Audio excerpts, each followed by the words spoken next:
Hey. Welcome to the stream. QOD for today is, what is your favorite Christmas song?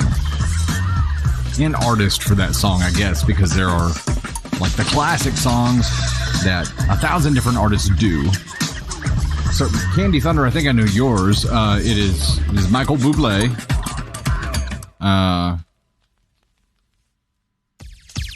What is the name of the song?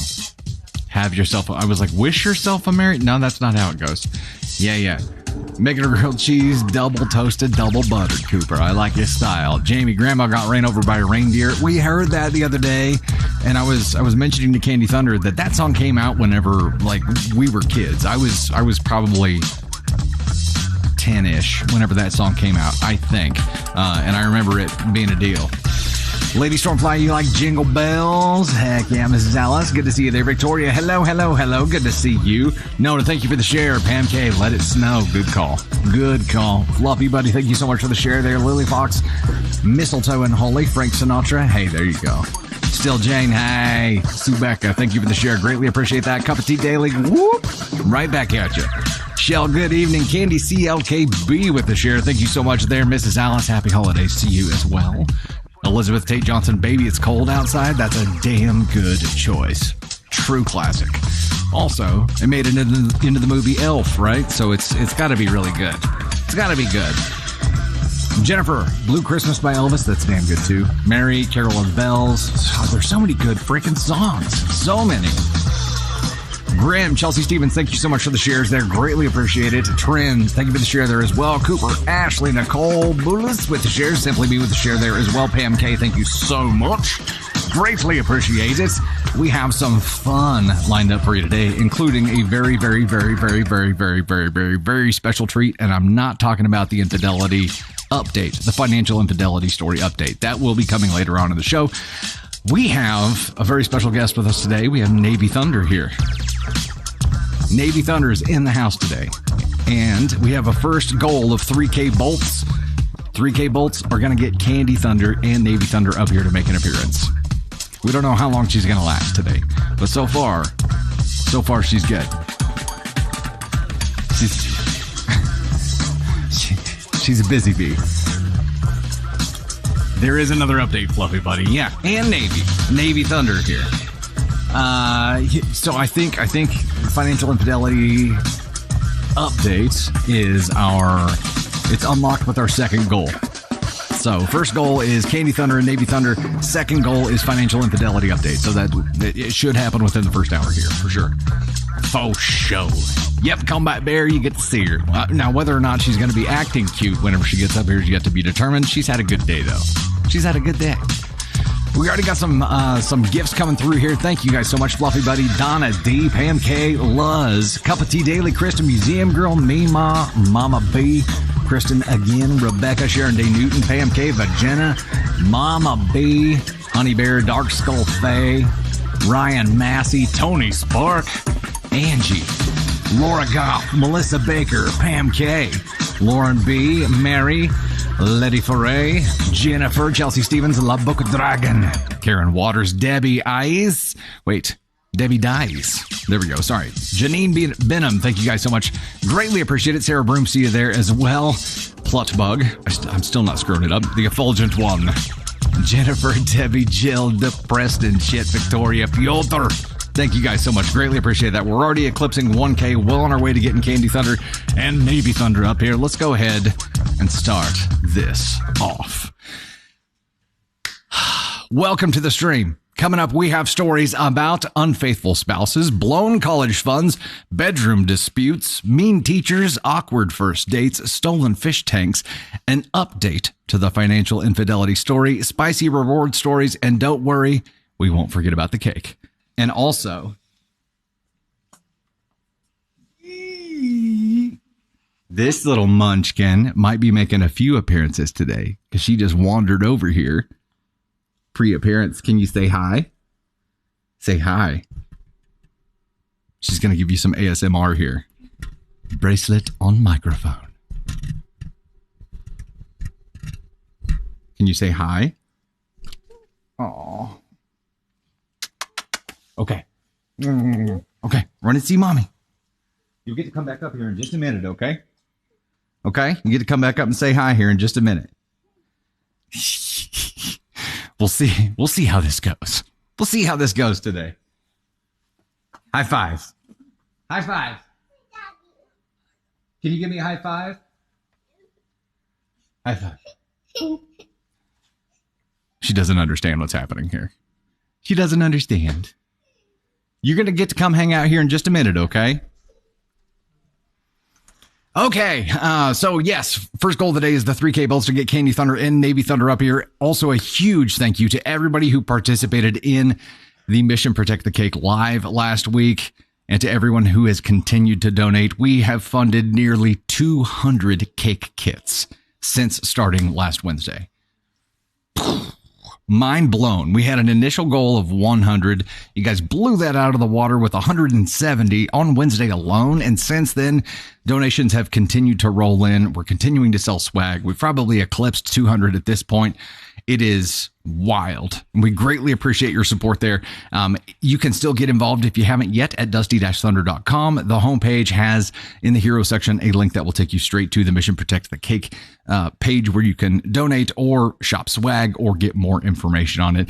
We sent our first press release out today to the local press here to let them know what was going on with it and to alert organizations who want to participate and have cake kits on hand to be able to reach out to us, because obviously we've raised enough to do way more than we initially thought we would. Also, I think that probably speeds up what we're looking at doing with an ambassador program, so everybody can do their own Mission Protect the Cake in their own markets.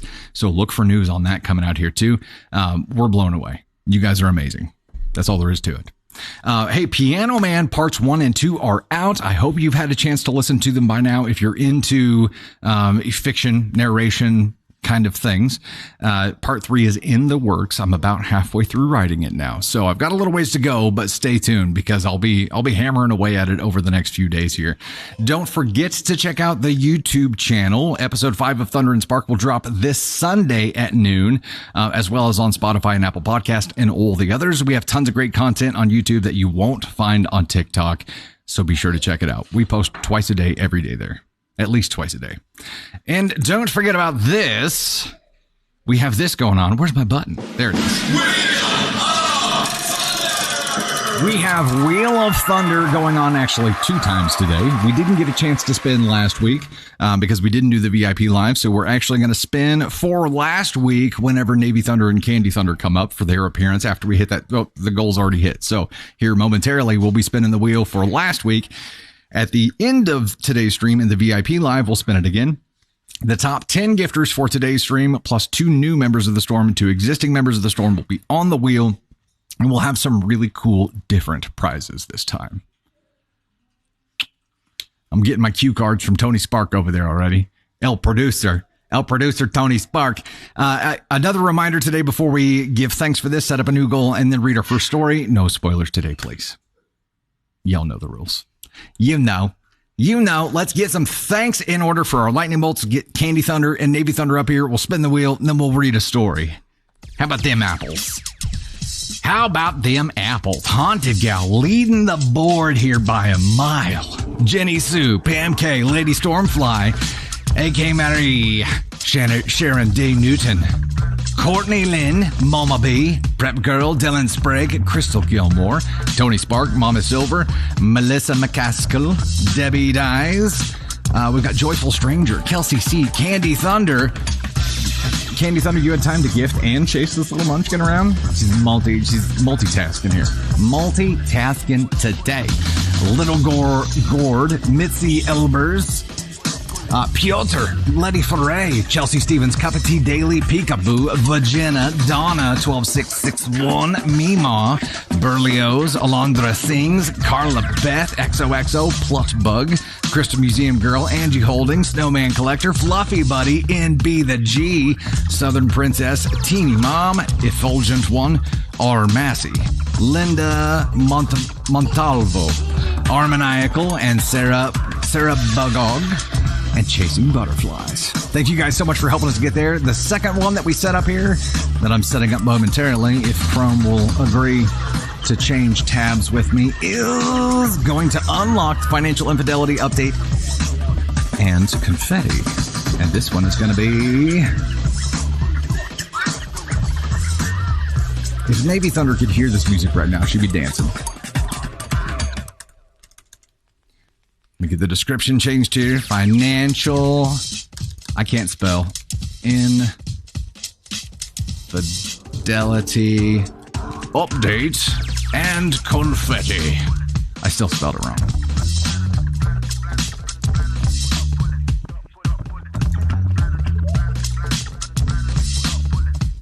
Now I've got just like too many letters going on there. There's music in my ear. I can't hear you if you're talking to me. Words are hard. Words are stinking hard. We have 3K fire. That is our goal to unlock the financial infidelity update and confetti. Right now, let's get Candy and Navy Thunder up here and spin the wheel. What do you say? What do you say, Navy Bear? What is in your mouth, kid?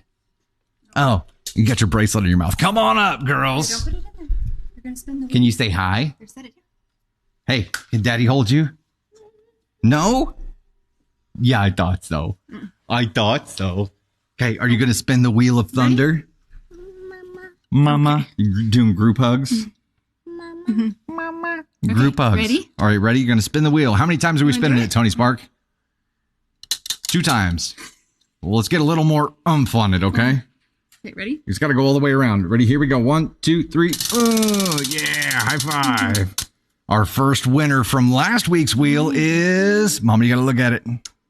Southern Country. Southern Country. First winner for today. Okay, let's do it again. One more time. Ready? Really? 1. Remember we touched it hard. 2, 3. Yeah. There we go. Second winner for... Ooh. Okay, who is our second winner? Pirate Pups. Pirate Pups is our second winner for today. Sorry. Spin it away. Good job, Navy. Yeah, high five. Good job. High five. What? What did you say? Oh, you wanted one of the bracelets? One of the bracelets that Sandra sent us? This one says, protect the cake. Hold you. Want to hold you. Purple. You want the purple? She wants to wear the one that says ask on 1. There you go. There you go. Come up here. Come up here and tell everybody hi. So can you look right in there in the camera and say hi? Say hello. Hi. Hi, guys. Say hi. Can you wave? You wave at Uncle James right back there? Say hi. Get your finger out of your mouth. Your teeth bugging you today. Like constant teething adventure. You gonna sing into the microphone? You're gonna sing "Let It Go"? Here, why don't we show them? Why don't we show them this? There you go. Say we got our. It's no longer turkey. Updated for. It's the Christmas armadillo. It's the backwards way. The holiday armadillo. I hold it. I hold it. Yep. Let's learn about the Maccabees. All right, guys, we're ready for that first story. Say bye-bye. All right. Tell them bye. Bye. Bye. Bye-bye. As much as a ham as she is, she gets a little clammy when she gets on the bright light camera.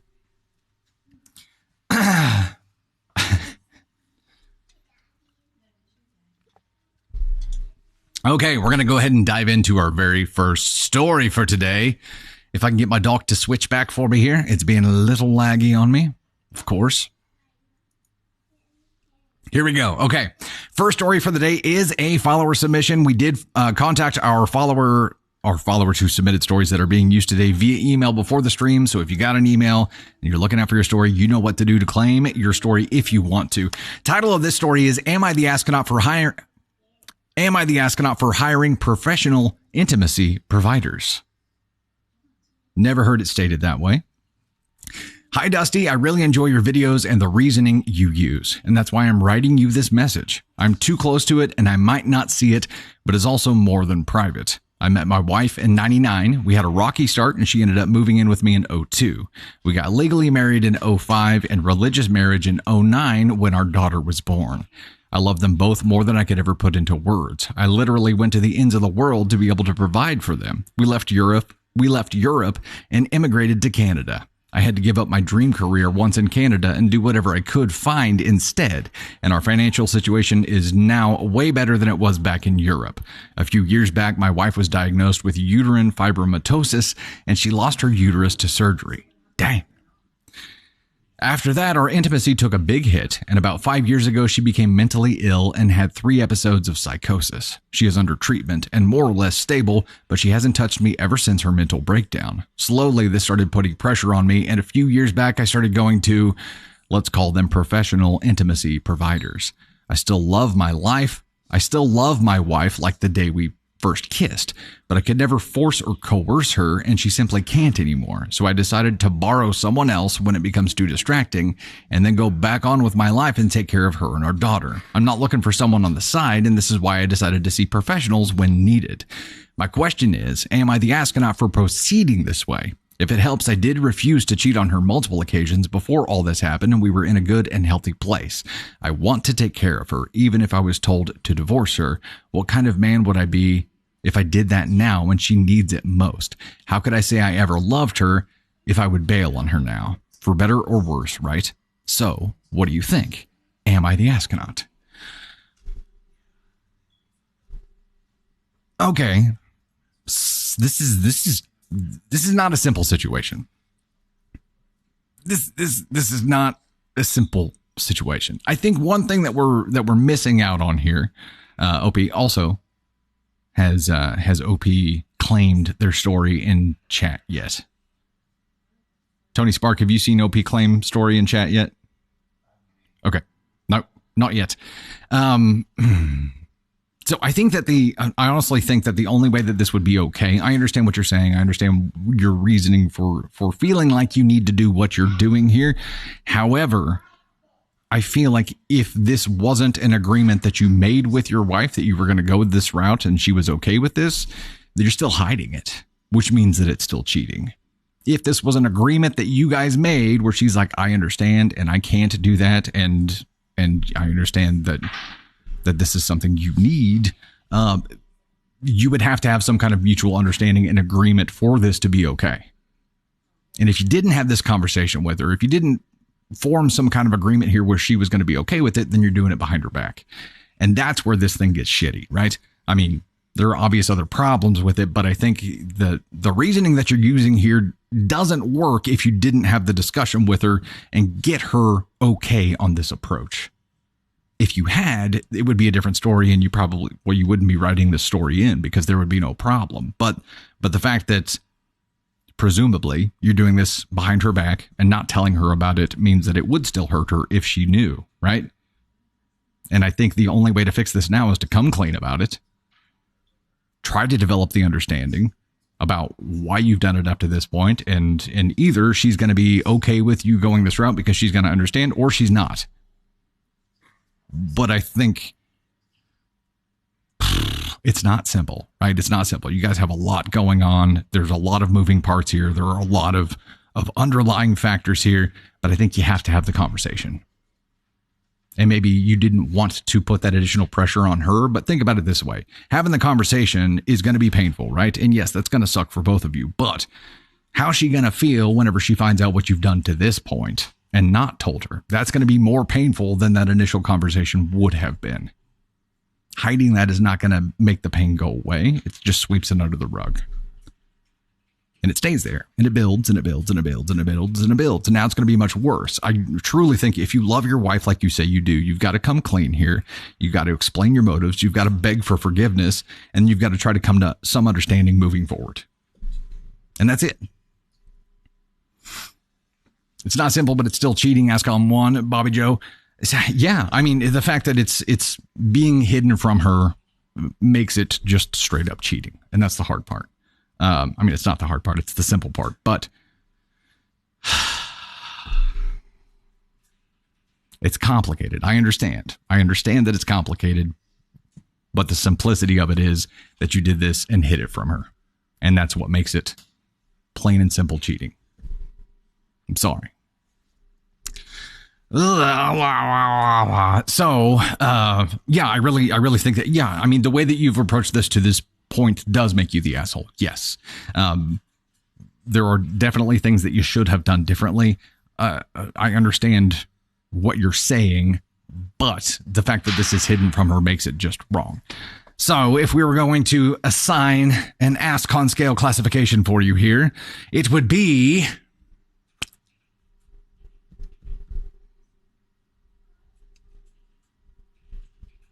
Brittany, yeah, that's where I'm at. I can empathize here. For better or worse, and this is the worst, ASCON 1, Jen Page says.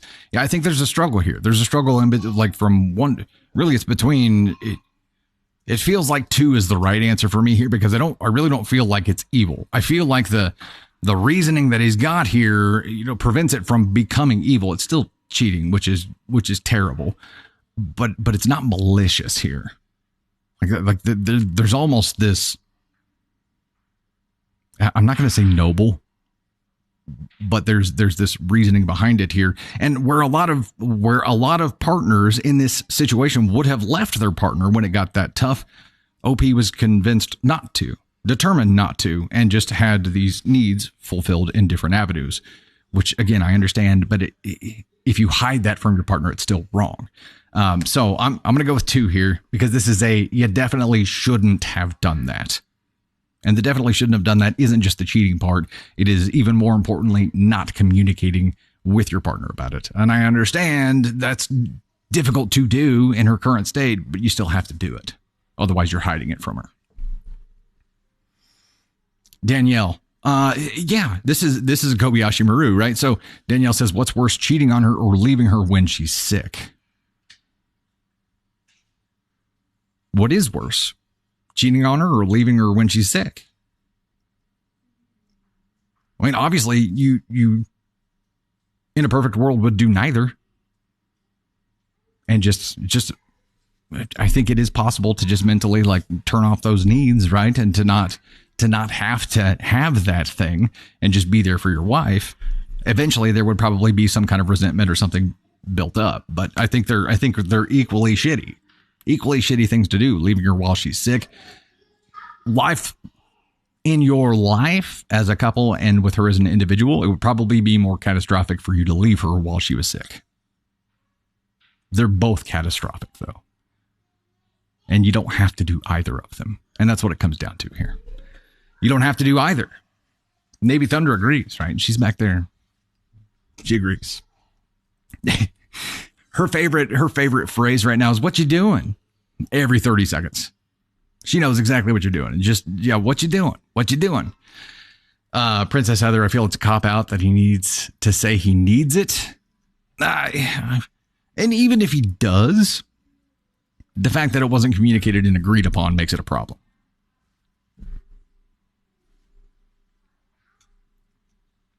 Was on a call with a customer, Bobby Joe Cross now. Verdict on OP is ASCON 2.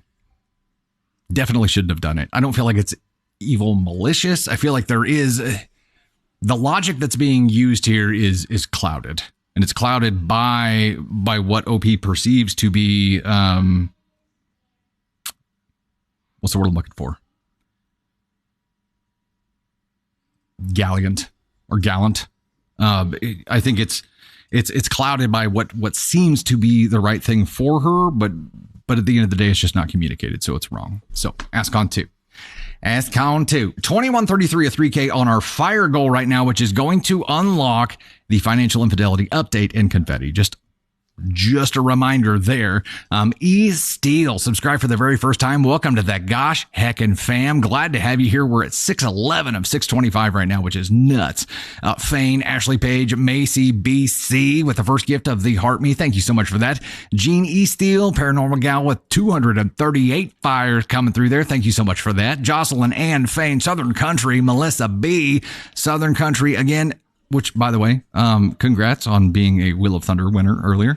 Star, Melissa B, Jill with a whole bunch of fire there through as well. Candy CLKB, Vanya, Tony Spark, Farouk, Janelle, Alicia, Samantha Rothwell, Meg's World, Jupiter, Pam K. Thank you guys so much. Appreciate all the love. We're going to keep trucking that direction here.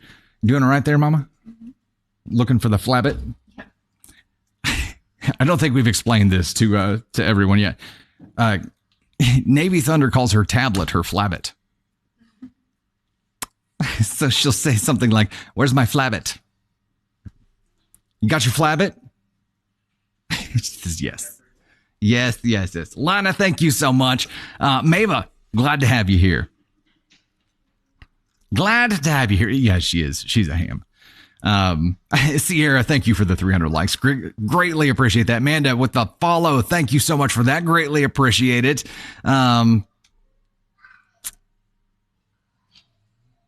We're 20 minutes in. Yes. 25 minutes in. Unicorn Goddess. Mount Spitfire. Color me confused. Isn't there other ways than seeking another? True. There are definitely other ways to achieve that, even if it is like a real need, right? So I think it didn't have to be done that way. And if it did have to be done that way, it would have had to be done with a mutual understanding between partners here. Jane, I am located in Joplin, Missouri. That's in Southwest Missouri. And I'm a lifer, born and raised. You call her remote a doofloppy? Pomeraniac. That's awesome. A doofloppy. I like it. Taylor, Live Fest? Nope, I see it. That's more gaming focused. It's gaming arena focused. So a lot of the live stuff that TikTok does is gaming focused or live battle focused. And we do neither. We're kind of in a weird spot halfway in between everything. So Rook, yeah, show me for life. Meg, you are in Hartville? Heck yeah. We got a lot of Missouri folks around here. In McCaskill, your corporate office is in Carthage. Been there several times. Heck yeah. What business is it? I could probably guess if your corporate office is in Carthage, you're going to be H.E. Williams or Leggett and Platt, or what other corporate areas are in Carthage? Scotland, Shiva. Heck yeah. Stormy Farms, Carthage here. Heck yeah. Stormy Farms, also awesome name. Love it. Absolutely love it. 2671 to 3K. I'm vamping until we hit that 3K goal so we can read the financial infidelity story next. Still, Jane, you're listening with one earbud while you're in a meeting. Just go ahead and pipe the meeting. Let us know what they're talking about in the meeting, and we'll start contributing.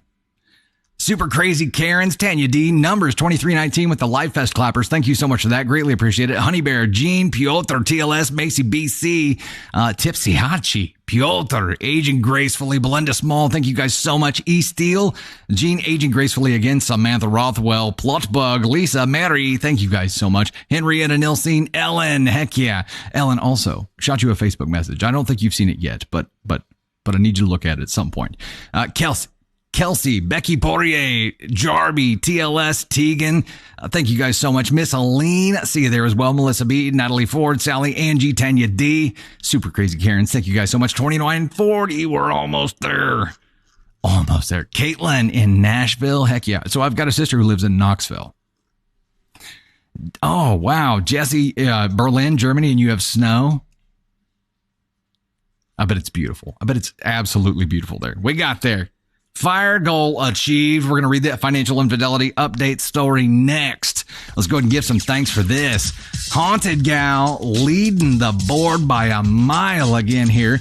Michelle Heather, Cat Attitude, TLS Journey, Fly on the Wall, Little Gord, Kelsey C, AK Mary, Miss Helene, Tamara Conahan, Meg C, Pam K, Crystal Gilmore, I Am Jill, Mama B, Meg's World, Southern Country, Tipsy Hachi, Melissa Billings, Schneeze Blessings, Mama Silver, Jarby, Berlioz, Tony Spark, Moose Loving Girl, Angie Holdings, C Sizzle, Plotbug, Blessed Mimi, Joyful Stranger, Prep Girl, Piotr, Not That Ellen, Lacey Lex, Wayward Darlin, Chelsea Stevens, Twisted Kiner, Tinker Truck, Dylan Sprague, Melissa McCaskill, Lexi Twinkle Toes, Rainfalls, Ashley Page, Armin.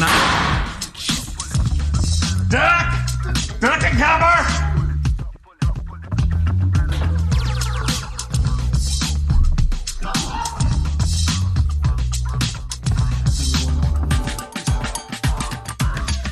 pooped.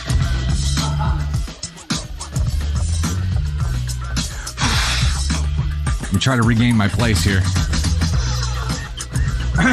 Tinker Truck, Dylan Sprague, Melissa McCaskill, Lexi Twinkletoes, Rainfalls, Ashley Page, Armin Eichel, El Marine, BS Mofo Show, Henrietta Nilstein, Ada Pack. Thank you guys so much. Greatly appreciate all the love there. Let me try to get Chrome operating with me again.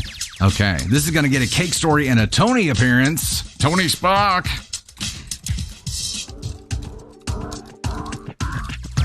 That genuinely spooked me. I'm sure you could tell. I was genuinely spooked. I didn't know it was coming. It scared the holy water right out of me. Sneaky. He's so sneaky.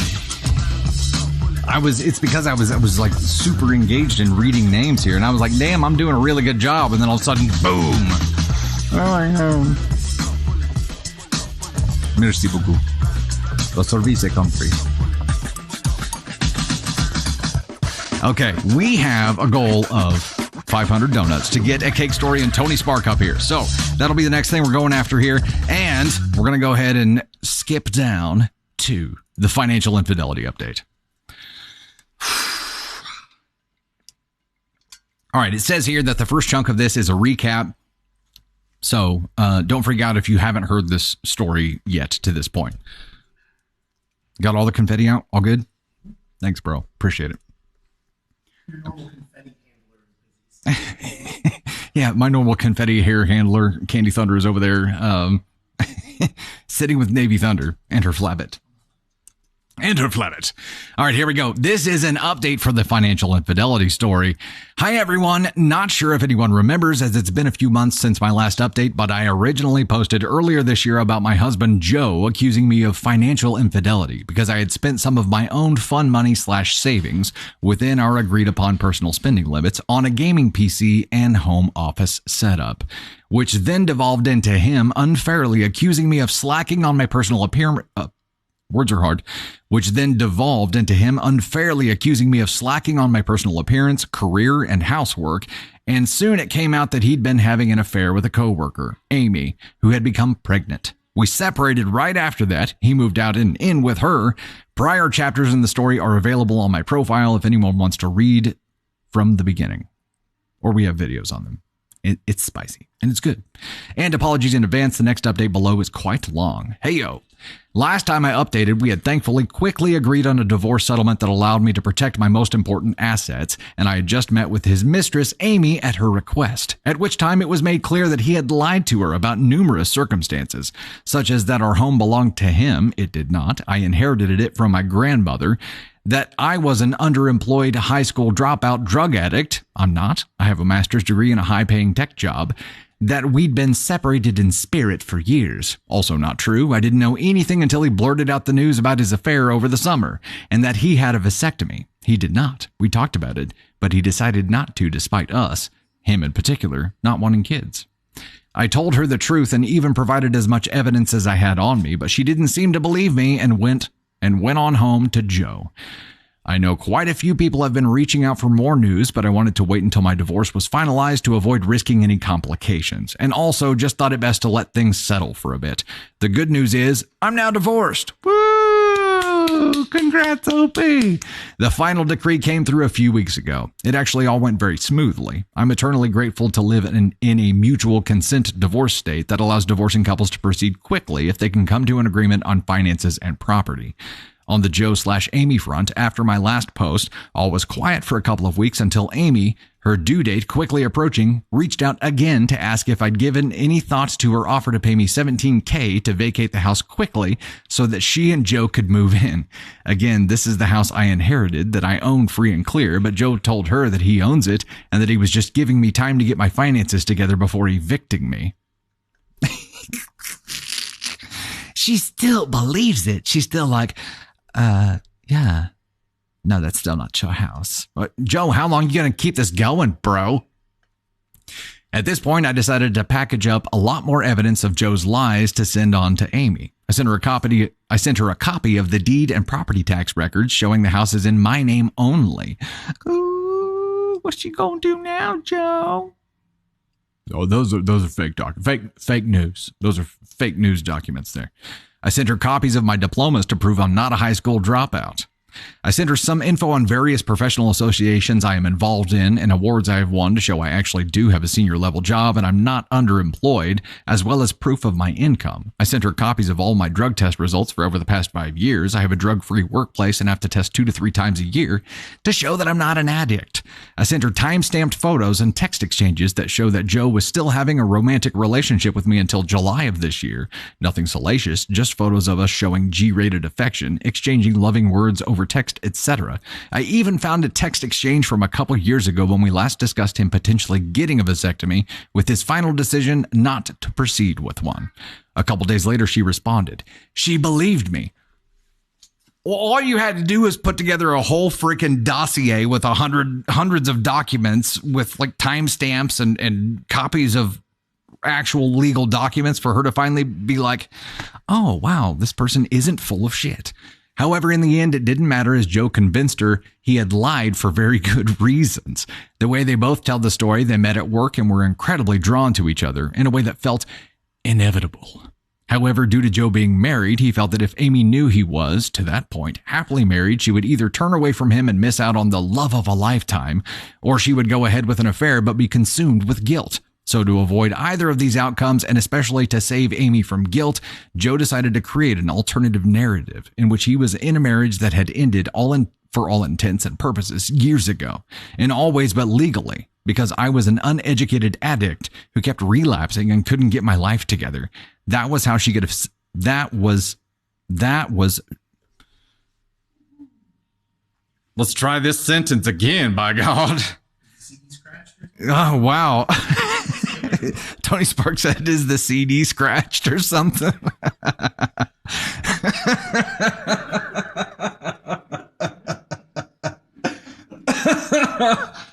Oh, I'm sorry. I mean, the line is written weird anyway. The line is written, that was, she could essentially believe he was single. That's why I kept screwing up. It's missing a word. That was so she could essentially believe he was single. See, so now I had to insert a word. I had to self-edit. How noble of Joe to bear all the guilt alone. Unfortunately, Amy said she understood and forgave him immediately. With a baby due any day, I suppose I can sort of understand the desire to justify the lies, even though the reality is horrifying. I suppose it's also not my problem anymore. Amy did have her baby over a month ago, and I guess she and Joe will make whatever life together or not is meant to be. As for me, I'm doing very well. Actually got a big promotion at work, not managing people, which I don't want to do, but we'll be working on higher profile projects with a 40% raise, heyo, which starts after the new year. The house is really big for just me, so I have a couple of roommates now. A friend who is also going through a divorce moved in, as well as a younger mid-20s cousin who moved to the city for work. We're all having a lot of fun together. I'm not really ready to date yet, still in therapy processing all of the marital fallout, but getting there and looking forward to whatever new adventures life has to offer. This will probably be my last post in this series anyway, of the saga of Joe and Amy, or at least my role in it is finished. With us legally divorced and having no ongoing financial or other ties, the best thing I can do is leave them to their own story and get on with my Joe-free next phase.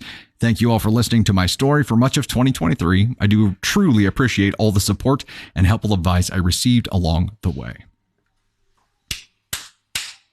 Nice job, OP. Nice job. I think OP has handled all of this in a very clinical adult way. And I'm sure, her role in tech kind of sets that left brain approach to things on fire, right? So when she was gathering evidence, I'm sure it was the most organized thing that Amy has ever seen in her entire life.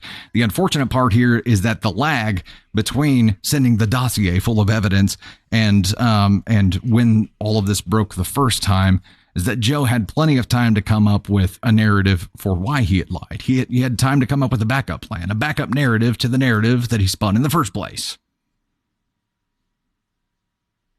A true gaslighting artist can always spin up another flame whenever one gets extinguished, right?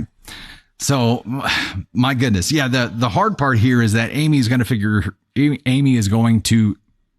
figure out in who knows how much time that Joe's drawn to people and ends up in these inevitable situations more times in his life. And she's going to be OP. And then she's going to reach out and be like, you know what? I wish I would have listened to you at that time. And OP is going to be like, bye, Felicia. Don't come at me with that bullshit. The story is called, I don't remember if you just search up financial infidelity, that you'll find it. You will find it. Gaslight Master. Ugh. Amy got the short end of the stick. OP is free and will find true love eventually. Yeah. Yeah. I mean, Amy's going to, the rose tinted glasses will eventually fade, right? And she's going to understand what has happened here. They have a kid now. So, you know what? I wish them the best. I hope that this is really the person Joe is supposed to end up with and that everybody's happy. And especially OP handling everything as well as she did, being able to start fresh now and not being any rush, I think is a great place to be. So congrats, OP. I'm happy that you're able to move on to the next chapter of your life. And like you said, leave them to their story and let's hope that things actually work out for them. I hope they do. Don't have a lot of faith in that, but I hope they do. In the meantime, we've hit another goal here. Let's talk about it. Yeah, as you guys noticed, the astronaut transition isn't there right now. It's snow. Maybe a hint at what's to come graphics-wise, but Tony Spark convinced me. He convinced me to not unleash the full brunt of all of my Christmas graphics on you just yet. Not today. We're going to wait one more week. But I will tell you that I have 3 different celebration scenes with Christmas music set up, and they're all awesome. So watch out for that. Gotta kill my QOD here. Whoop. Okay, here we go. Michelle, Heather, Haunted Gal, Kelsey C, Tan, Pam K, TLS Journey, Overkill Mill, Meg's World, Mitzi Elbers, Ms. Helene, Melissa McCaskill, Crystal Gilmore, Tamara Conahan, or is it Tamara? I'm sure I've said it right before, and now I'm screwing it up. Little Gord, Mimi Houston, Berlioz, Piotr, Chelsea Stevens, Dylan Sprague, Country Lather, Heidi J, Lexi Twinkle Toes, Courtney Lynn, Jenica, Love Only here, Mama B, Lala, Econ Laura, Rainfalls, Prep Girl, Lisi Lex, Kristen Museum Girl, Angie Holding, Cup of Tea Daily, Alina Elizalde, Justina. Thank you guys so much for helping us get there. We're going to get our next one set up, and then we're going to get Tony Spark up here. And we have a cake story to talk about. Tony Spark's ready. He's already getting himself warmed up here. He's stretching. I don't know what stretching is necessary for the appearance here, but he's taking it very seriously. I'm just kidding. That's not happening. So, okay, this one is going to unlock a spicy reward story and a Caden Thunder appearance. Heyo. I'm lost. There we go. Okay. Spicy story and Caden Thunder. We have 1,500 high bears. That's the goal right now. Okay. Ladies and gents, let's go ahead and bring him up. Let me get his intro rocking and rolling here. Ladies and gentlemen. Tony Spark.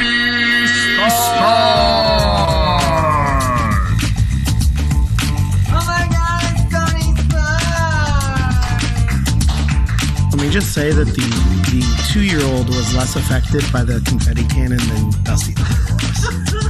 So that's yeah. What's up, everybody? Also, I don't know if you've noticed, Dusty, I've made this bigger every week. That you don't do it every week, and so pretty soon it's going to be a whole page by itself. Killing the QOD. That's what he's talking about. Yeah. How's everybody doing? What's up, Dylan? Did everybody have a good holiday week for those of you that celebrate Thanksgiving? Okay. I had a question last week in the live, and I didn't know it was... there's a Canadian holiday that happens after Thanksgiving, right? Is it in the day after or before? Oh, I thought it was related to Thanksgiving. What are you doing, Navy? What are you doing? All the confetti. I made a mess. You want to look? I made a mess. I showed her how to blow Not going to do Paul it. McCartney's together. Hi, everybody. Hi. Lots of highs. Day after Christmas. Okay. Somebody said Boxing Day. That's what I'm thinking. I was thinking that. Thank you. Look at Mike. I threw it. I dropped it on her earlier.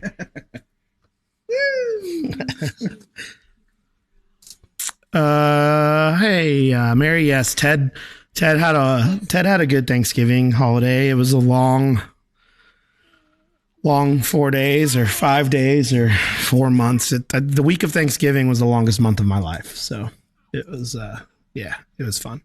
A lot of fun. Probably too much fun. Did anybody else get into night before Thanksgiving shenanigans, or is that just me? Okay, we got it. We got to show this. Uh-oh. Whoa. This was her choice. She loves the shark head. She always wants to... She loves the shark head. She always wants to put it on when she sees it. UK has Boxing Day. Yeah. Boxing Day was the one I was thinking of. I just couldn't remember when it was. Happy birthday, Donna, next week. Baby shark, yeah, pretty much. Oh, mono, no, Lacey Lex. There's all kinds of bugs going around. Yeah. Night before Thanksgiving shenanigans are always just that, shenanigans. It makes the first part of the actual Thanksgiving day pretty miserable. Like our Thanksgiving was at like 1:00.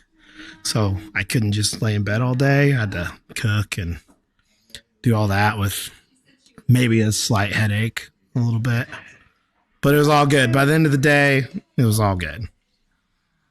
All right, we'll go ahead and jump in. Okay. Bye, guys. Ladies and gentlemen, Tony Spark. Thanks for being up here, bro.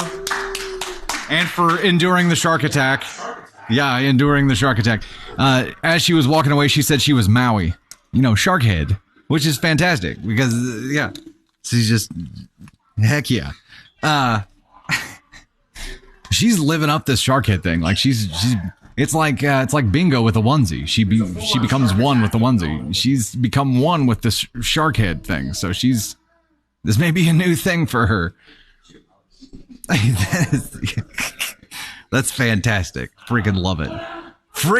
Okay, so I'm going to skip down to the cake reward story number 1, I believe. Yeah, I'm going to go ahead and do that. Calling and making the executive decision here because Tony Spark is wrapped up in the show that Navy Thunder's putting on with this shark head right now. Okay, here we go. Cake story time. We're at 645 of 1500 on our High Bears goal right now to unlock a Spicy Story and a Caden Thunder appearance.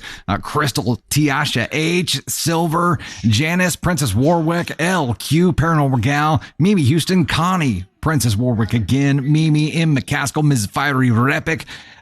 We've got Ashley Page. Thank you guys so much. Ada Pack, see you there too.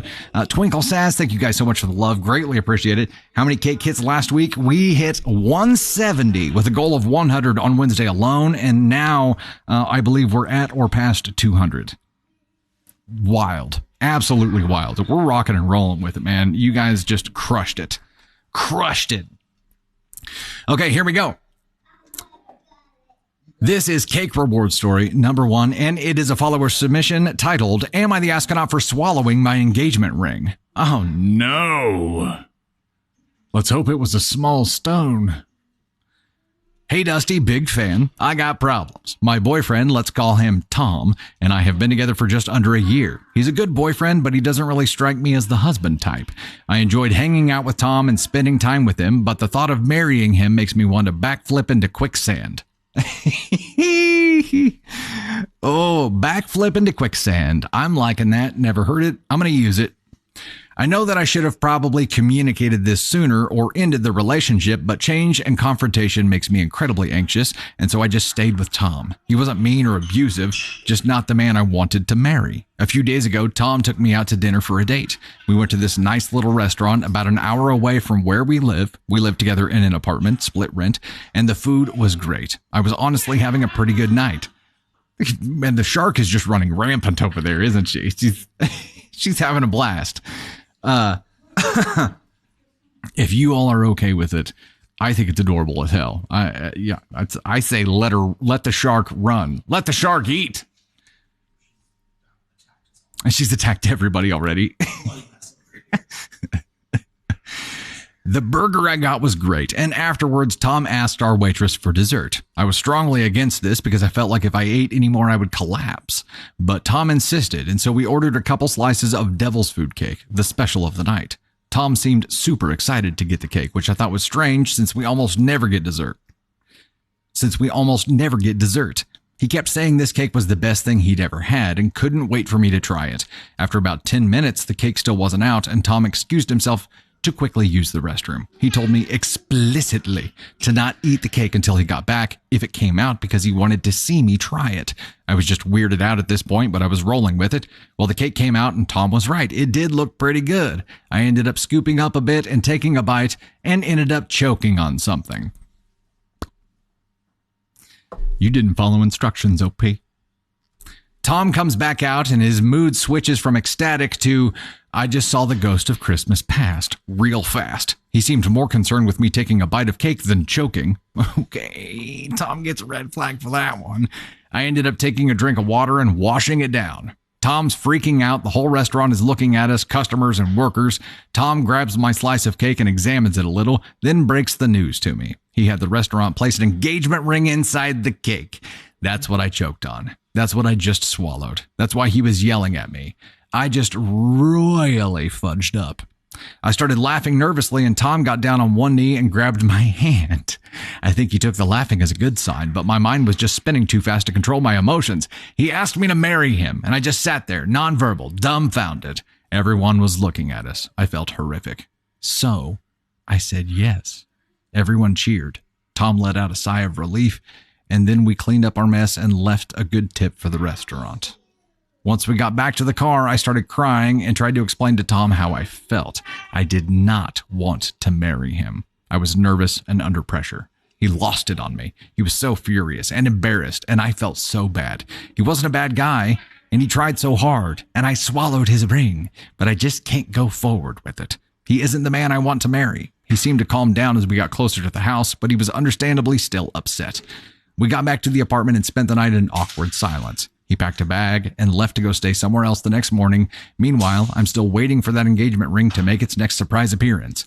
I'm not sure where my relationship goes from here, but I gotta know, am I the asshole in this situation? And how long does it take for rings to pass through the digestive system? I don't know the answer to the last part. I haven't ever, myself tested that theory to kind of develop the benchmark. Courtney says, OP, go to the damn hospital. That's probably a good idea. I mean, depending on how long it's been since then, obviously, if this story was written, it's probably already kind of further down the system now. But I think that it could do some real freaking damage, right? I mean, depending on how the prongs were and how big the stone was and all that, like this could be pretty damaging. You knew something was off. You knew something was weird, but he explicitly said not to take a bite until he came back. And that's the one area where I feel like you fudged up here. And we're a little bit of an asshole because there was some clear communication that you were just like, well, what's the worst that could happen? This is the worst that could happen. He is a little bit of an asshole as well for number one, putting the ring inside the cake. Put it on the cake, dude. Why do you want somebody to bite into it? Like you could have chipped a tooth or something else, set it on the cake, and make it some less dangerous way of presenting this ring. That would be the first thing that I would recommend. But also getting angry with you for not wanting to marry him is not fair. Like he can't be pissed at you for not feeling the way that he wants you to feel. I understand him being upset, but he can't be pissed at you for it, and he can't take that out on you. It's the way you feel. He can't force you to fall in love with him. Even the genie in Aladdin isn't allowed to do that. Can't force it.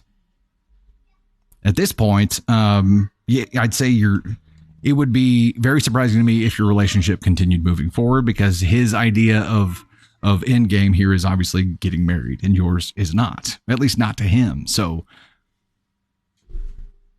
I don't know. This isn't everyone sucks here to some degree. To some degree, I'm not, I don't think anybody's malicious or evil here. This is not like people set out to be assholes. This was, an accidental impulsive assholishness. And then his part was reactive assholishness, where he was just embarrassed and truly shocked and hurt, I guess. The embarrassment doesn't matter. He doesn't know anybody in that freaking restaurant like that. The embarrassment part of it does not matter to me. That is a non-issue because it's a bunch of strangers. Who cares?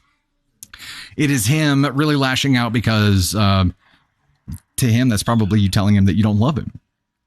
And that probably hurts a lot to hear.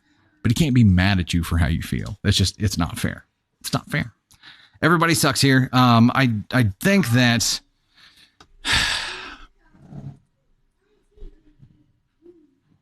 I think you both land in 3 here. Honestly, it's not super severe. You're not like malicious assholes to each other. It was should have done it differently. Both of you.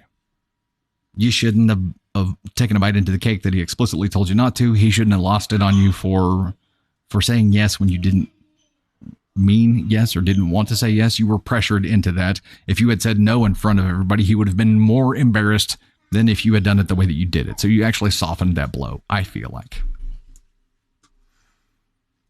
Lacey Lex, yeah, thank you. I don't know why public proposals are a thing unless you have previously discussed. Yeah, that's a lot of risk on his part. And I mean, don't ask a question you don't want the answer to, right? And that goes for proposals as well. It's just one of those things where if you ask the question, you are running the risk that someone says no. And what then? Don't ask it. Tiffany, Pam K, Mary, Shan, Michelle, Heather, 88 Dubs, TLS, Chill, Chi Chill. Thank you guys so much for the love there. We have another goal achieved here. We're going to give some thanks for that. And then we'll move on to our next story. Haunted Gal racking it up on the top of the leaderboard again here. Kai, 02160, Michelle, Heather, TLS Journey, Meg's World, Crystal Gilmore, AK Mary, Kelsey C, Heidi J, Pam K, Ms. Fiery Repic, Tamara Conahan. Tamara Conahan or Tamara? Yeah, you got to tell me now because I want to say it right. And as the struggling with the Montai fan can tell you, it'll take me like a month, several times of trying to get it right, but I will get there eventually. Mimi Houston, 10th anniversary. Blessed Mimis. Donna, 12661. Tipsy Hachi, Cup of Tea Daily. Jilly55. Ashley Page. Tony Spark. Candy Thunder. Mama Silver. Valerie Shadowcat. Chelsea Stevens. Melissa McCaskill. Dylan Sprague. Jen here. Suanne. Debbie Hughes. Twinkle Saz. Piotr. Tennessee Teacher Lady. If the TN is for Tennessee, I assume that is. Is that you, Nashville? Ada Pack, Theosaurus Rex, Theororus Rex, Boo 77, Lacey Lex, AIs, Debbie Dies, Brannigan Minardi, Courtney Lynn, Mava Loves, Chris Museum Girl, and Moose Loving Girl. Thank you guys so much for helping us get there. Our next one is going to unlock confetti cannon and the helmet. The astronaut helmet? Oh, snap. It's coming back. Okay. This is confetti cannon and helmet. Okay. And we have 70 gamer cats. That's where we're going. Gamer cats. Okay, so now we're ready for the spicy reward story. We're just going through rewards. Oh, before? All right, let's bring Caden Thunder up here before we dive into that spicy reward story. Hold up here. Ladies and gentlemen. Hey.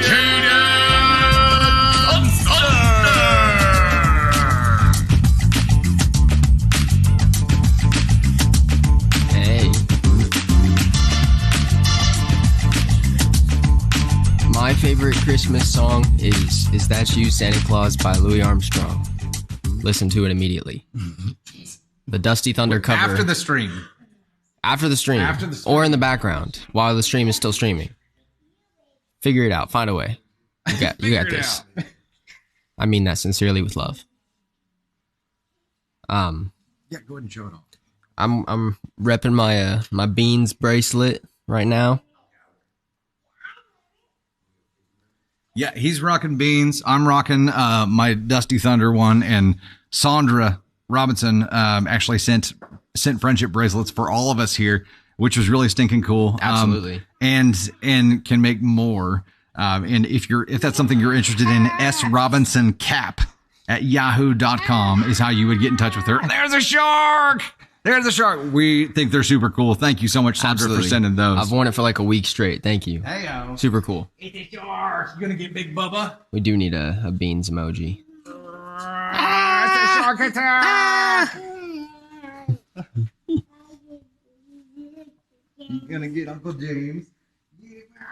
How do you difference? You getting me? Mama.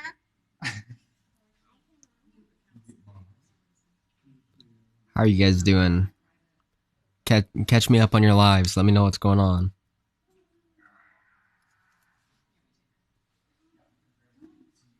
The song was Is That You, Santa Claus by Louis Armstrong. They used to play it at my old job. It was a retail job, so they played all the time. My coworkers would scream it super loud. It's great.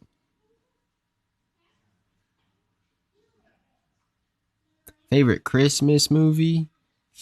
I'm very partial to the Santa Claus movies. I really like those. I don't know why. I like The Nightmare Before Christmas too, but and Elf, of course, and Die Hard.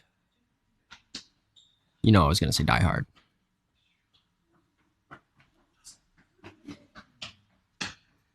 You guys liking the stories so far?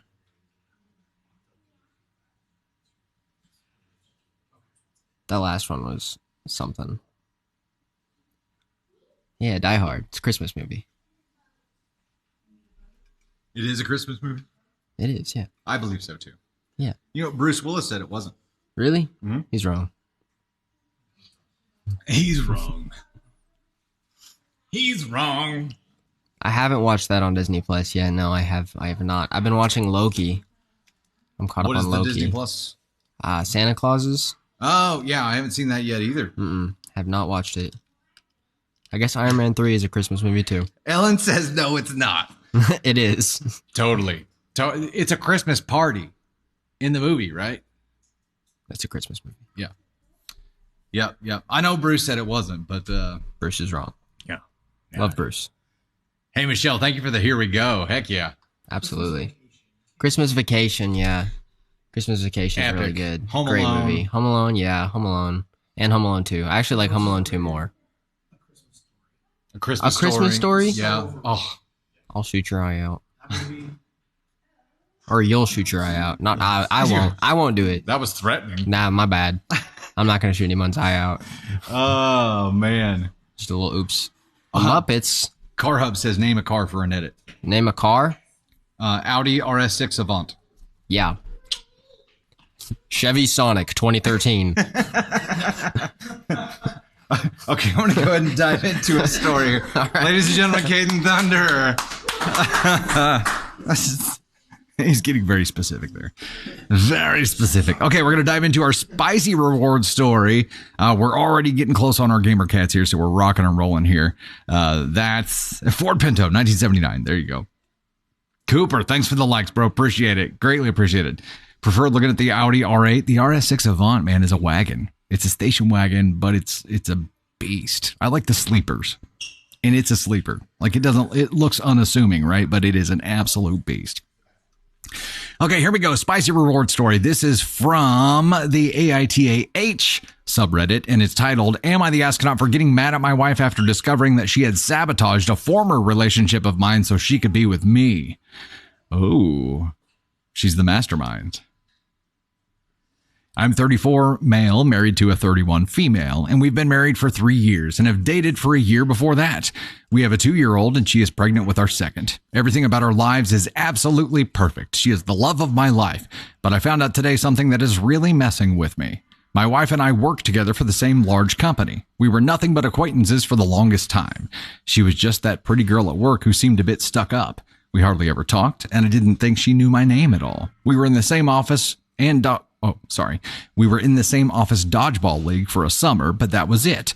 I had another girlfriend when I was 28. We met online. She was great, but 5 months into the relationship, a friend sent me screenshots of an online dating profile with her name and pictures.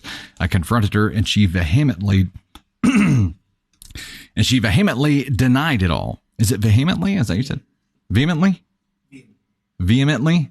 Let's not spell that way at all. Vehemently? Vehemently? I don't know this word, ladies and gentlemen. Vehemently?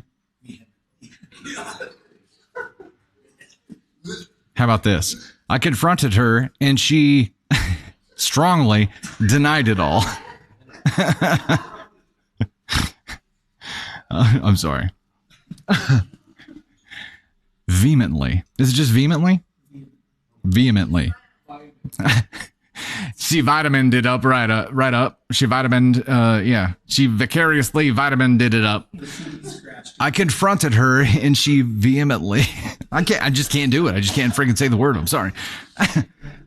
But the evidence was right there and I couldn't trust her anymore, so we broke up. Just a few months later, I started dating my wife after we had matched online. We had never even had a full conversation before matching with each other online, but suddenly there was this spark and the rest was history. We moved pretty fast. We both wanted to settle down, have a family. She's a wonderful mother to our kids and the love of my life. But recently I found out that she had sabotaged my relationship with my ex all those years ago by following my private Instagram with a fake account, saw photos of me and my ex, stalked her account, and took pictures from her private Instagram to upload to a dating app, and the rest was history. She made a fake account with your ex's stuff so that someone else could deliver it to you and frame your ex for having a profile on a dating app. I mean, that's malicious, right? That's malicious. I found out after she got a new iPhone for her birthday and she gave her old iPhone to me to erase and sell online. One of her burner Instagram accounts was the exact same profile that had followed me right around the time of my breakup. Now, how would you remember that? That's just wild. She's still following me and my ex with that account. She probably forgot to unfollow. It was really freaking weird and I confronted her. She confessed to everything, but I kind of blew it off like, not I. She confessed to everything, but kind of blew it off. Like, oh, well, I had such a big crush on you. I did what I had to do, and it worked out, didn't it? I admit the way she blew it off was so strange to me. I told her I didn't know who she is anymore. She got upset at me and said, so you value a 5-month relationship over your wife? And said that we were meant to be. I got really upset and called her crazy, which led to her crying in our room and refusing to come out. Yeah, you're crazy typically works really well, solves most problems. I don't know what to think. My friend is telling me to just let it go, that if anything happens, it's a cute story to tell the grandkids one day. But it just creeps me out how she had always given me the cold shoulder before we started dating, but all that time she was obsessed with me to the point of sabotaging my relationship. She's never done anything else dishonest or sneaky to my knowledge, so this is just wildly out of character for her. I don't know how to word it. I guess it's nothing. Maybe my friend is right. What do you guys think? Was I too hard on her? Should I just let it go? You were honey trapped, Jess. Yeah, there you go. Shan, that's not a cute story. Oh, Linda from Northern Ireland. Hi, good to see you there. Good to see you. We're almost going to hit those gamer cats here, too. You can't trust her. How is it supposed to work? Nisi says.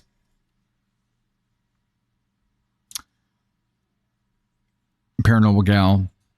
She heard an innocent woman, but he believed her.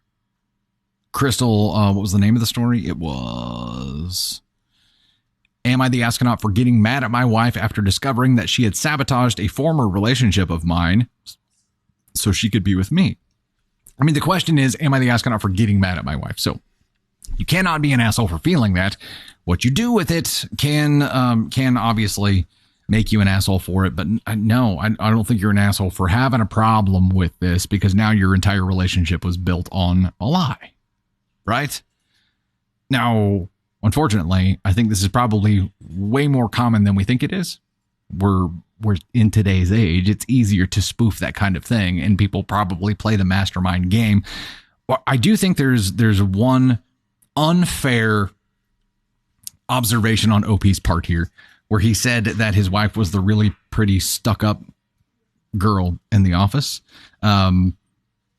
I do think that there is this automatic stigma around attractive people that they're just automatically assholes or stuck up or whatever that is. And I think it's an assumption. So even if she was just, if they're not overly friendly to overcome that assumption, if she was just, just a normal person, it would be assumed that she was a stuck up person because she was attractive, right? I think that very much exists. So she had that to combat against, but he is right that there was never any kind of interaction between them, but she still decided she was going to sabotage his relationship because she wanted him. That's not okay.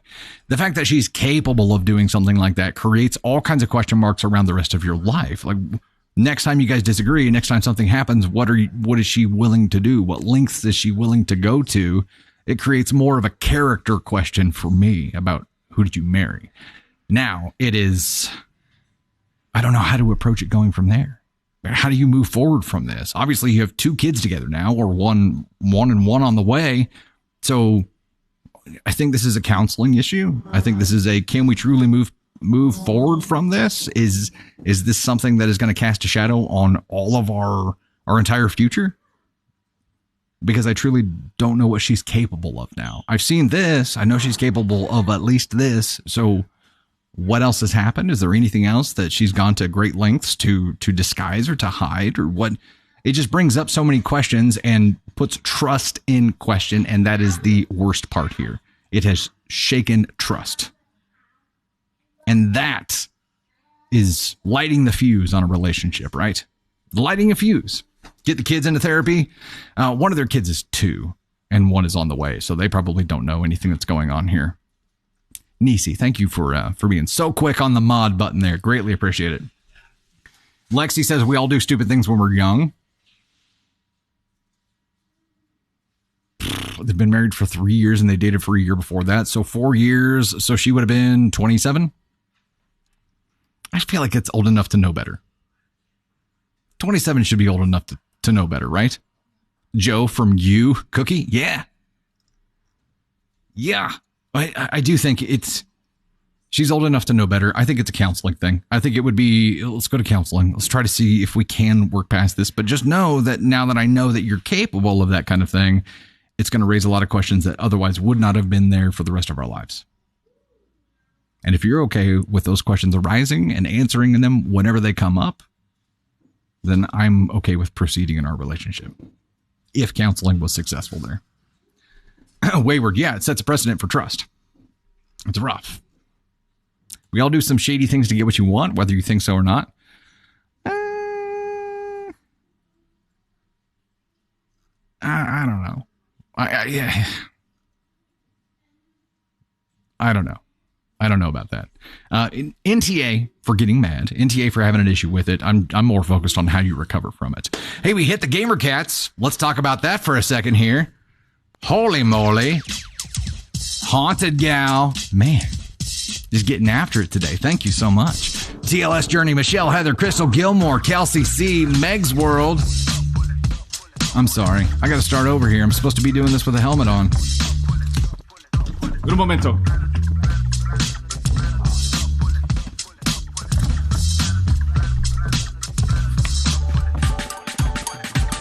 Hey, yo. I gotta flip it up so you can hear me. Oh no, I'm gonna get stuck again. I'm gonna flip it up just this much so just my voice can get out. I'm still shielded from all the confetti that's about to get shot at me, though. Yeah, let me start from the top again. Haunted Gal leading the board. TLS Journey, Michelle Heather, Crystal Gilmore, Kelsey C, Meg's World, Pam K, Tamara Conahan, Southern Country, Tipsy Hachi, Mungao, Tanya Kays, Heidi J, Donna, Prep Girl, Tony Spark, Lacey Lex, and Mama Silver, and Sue Ann. Thank you guys so much for helping us get there. We're going to get the next one set up, but also Squeaks, Audie, KB, just subscribe for the first time. Welcome to the Gosh Heckin' fam. Donna D, no thanks. Marsha Mize Alexander, Donna D again, no thanks again. Ada Pack, Donna D again. TLS, Sue Ann, C. Larson, Kelsey, Crystal with all kinds of gamer cats there. Selena, Albert, Crazy Tax Lady, Graham. Thank you guys so much. Kirsty Sorek, Marie 17. Thank you guys so much for all the love there. Greatly, greatly appreciate it. Wolfie Shadow, see you there with the heart me as well. Our next goal is going to be this one. Let's see if I can get it figured out here. Can I do it with the helmet on?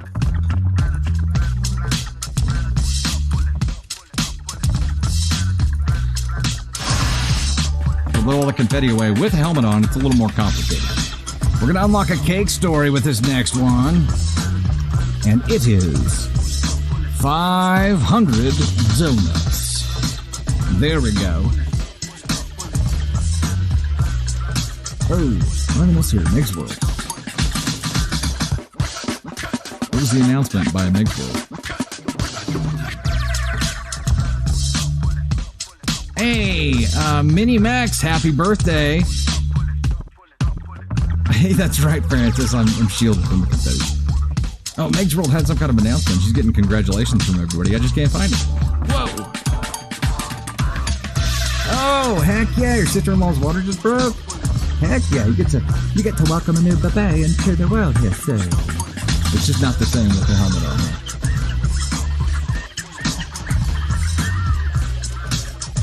Moira has never played an astronaut before. It's because the world can't see all of her features. Peppermint Witch turning 30 tomorrow. Happy gosh heckin' birthday coming up for you. That is awesome. Heck yeah. Oh, I still have music going on here too. Sorry. That is amazing. Blame Ted for the confetti.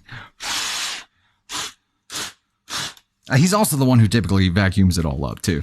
I've got, we used to spend a lot of money on air, on like cans of compressed air. And now we've got this USB rechargeable like air gun thing that just blows it all off the desk and stuff. So that's how I contribute. I clear the desk and blow the confetti off of everything. And he's got the shop vac and we're on cleanup mode there. Okay. So now I am finally jumping up to story 2. Correct, Tony? I saw that. You son of a bitch. Putting that around the weeds. Story 2, right? Finally circling back to story 2. You guys have been just knocking out goal after goal after goal. So we're just now getting back to the actual story 2 in my document here.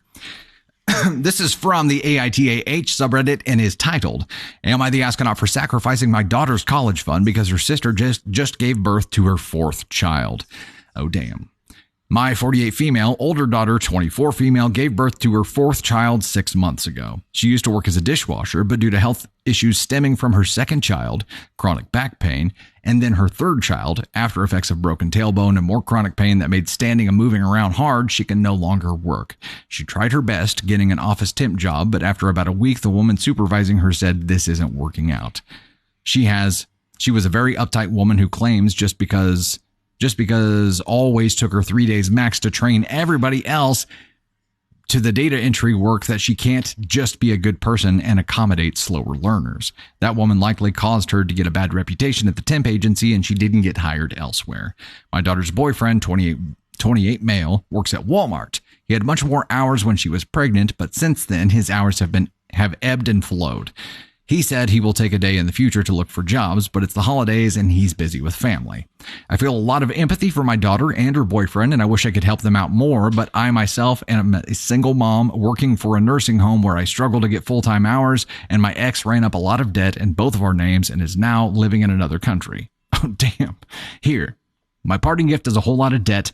Deuces. My younger daughter, 17 female, has a college fund. The amount in it would be enough to pay a large amount of a 2-year community college tuition, given the scholarships/grants she would likely get. She's applied to 4-year universities with the understanding that she'd be taking out loans and working, so she's deciding between 4 years and community college. The other shoe dropped after my older daughter's landlord found out that they were having her boyfriend's brother and girlfriend living in their 1-bedroom in exchange for them helping with the rent, and they got evicted. My daughter agrees it was wrong to lie to the landlord, and both parents are depressed because her boyfriend got a job offer 1 state away and they would have to move from their support network. They came to me asking for help so they could have more time to find financial stability here. I was torn, but seeing my grandkids, I knew my duty was to care for the most vulnerable in the family. So I will be making calls to liquidate my daughter's college fund, saying yes to understanding the penalties, and told my daughter this. She got very cold and said, "You always brag about having a good memory. I hope you remember this moment then." She's not spoken to me since. Spent Thanksgiving inquiring out with family friends to see if hospitals are keen to hire college students for kitchen or reception or anything. Made some cryptic post about how she hopes she'll be grateful one day that she won't have the privilege of studying anything outside of something technical because she needs something where she'll always be able to find a job in. Am I the astronaut? Okay, so the question here is, am I the astronaut for sacrificing my daughter's college fund because her sister just gave birth to her fourth child here? Okay, so tell me this, Tony Spark. You said get fired up. What about this fires you up? Well, I think it's ridiculous that the younger daughter is having to pay. She's the one really that is being punished for everything that is going on with her sister. And it's unfortunate that all that stuff's happening with her older sister. But at the same time, you need to be a responsible grown ass adult. And at some point, mom needs to be I'm sorry, there's only so much I can do, because now you're altering the entire course of your younger daughter's life because you're taking away what is there for her and what is her college fund. And she just said that she only has to study. Now she has to get into a job that she may not want because she has to study this to make sure she can always have a job instead of go to the university that she wanted to and study what she wants. So it's pretty ridiculous. I feel like the other side of this coin is OP and parents in general are not obligated to pay for college for their children. That's not an obligation. Mine didn't. I understand that there was a fund that was designated and earmarked for this year, and that's where it becomes tricky. There was daughter knew that this existed. This was, and OP doesn't earn a lot of money, it sounds like. So she had chipped away at this and built it up to a certain amount of time, and she knew that this money was earmarked for her, but okay. Opinions are like assholes, Tony Spark. Everybody has one. I'm explaining the other side of the coin here. This is where it gets tricky because she had this set aside for her daughter. Now, yes, where she is enabling her daughter that is in the situation that she's in is not going to fix that situation. It's a Band-Aid. It's a Band-Aid. That's all it is. It is not going to break the cycle that her other daughter is in. It is not going to save them for anything. And if you're looking at this as an investment, yes, it makes way more sense to stick it where it was in the first place and apply it to the younger daughter's college education, because that's going to have way more impact on her life. It is not going to change your older daughter's life. It is not going to break the cycle. Now, if there is a pool of money set aside there and it ends up getting used for somebody else, again, I don't think parents have an obligation to pay for anybody's college. So at the end of the day, it is OP's money to decide what to do with. The fact that it was diverted from her daughter sucks, and I think it is an unwise decision. It is not the right decision. It's not the smart decision. It's not the one that's going to actually impact anything or cause any kind of great change, because it's not going to break the cycle. But at the end of the day, it is her money that she gets to decide what to do with.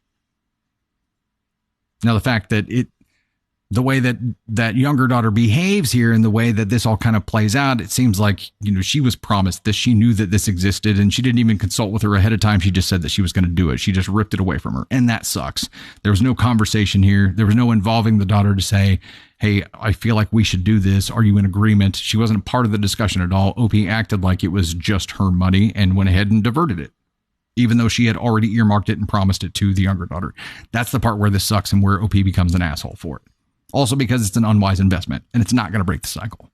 But I understand if I were a grandparent looking at my grandkids who are getting ready to be homeless, and there was a bucket of money sitting here that would help another child advance further. I mean, I understand the quandary that she's in here. I understand the pickle.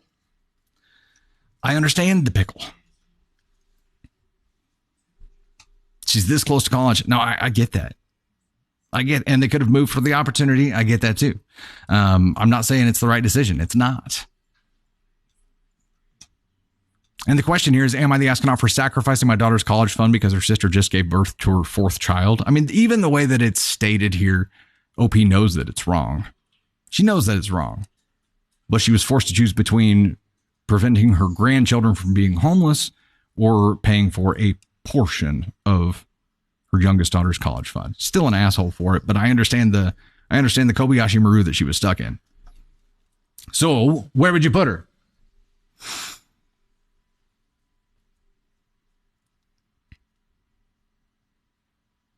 Hi, Candy Thunder.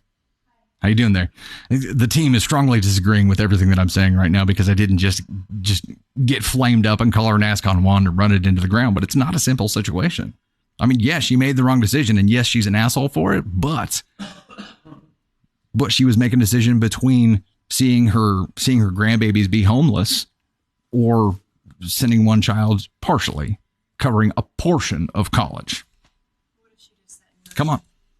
You can't stand over there and just talk to me. If you're going to talk, you got to jump up here.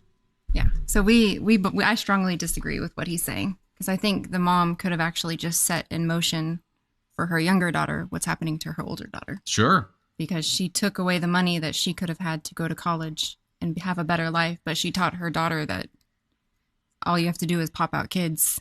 This girl's 24. She has 4 kids. She's probably going to have another kid. And she just taught her. Oh, no, and I don't think that they should be homeless. Bring them into your home, put them under your roof, do what you need to do, but don't give away the money that you have earmarked for a different child to another child. Use your mic, Tony. Use your mic. Tony said she should split the money or do something, but it feels like you're rewarding bad behavior at this point. And no, there are things. The older daughter with the 4 kids, there are things set up. She could try to get her life turned around, but it doesn't seem like she's trying. She wants to be bailed out. Get on birth control, first of all. Stop having kids if you cannot afford to have kids. That is the bottom line. And quit looking for a hand out and get a hand up. Help yourself out of the hole. She doesn't want to help herself out of the hole. She just wants a Band-Aid so she can go on living the life the way that she's been living it. I agree with you. And everything that I said agrees with you too, because this is not going to break the cycle for her. And it is not the investment that makes sense. The investment that makes sense is keeping it with her younger daughter, because that's going to actually advance her life. Right. It is just a Band-Aid. It's not going to break the cycle for the older daughter. It's not going to fix anything. But you also can't blame OP for the older daughter's choice to keep popping out kids.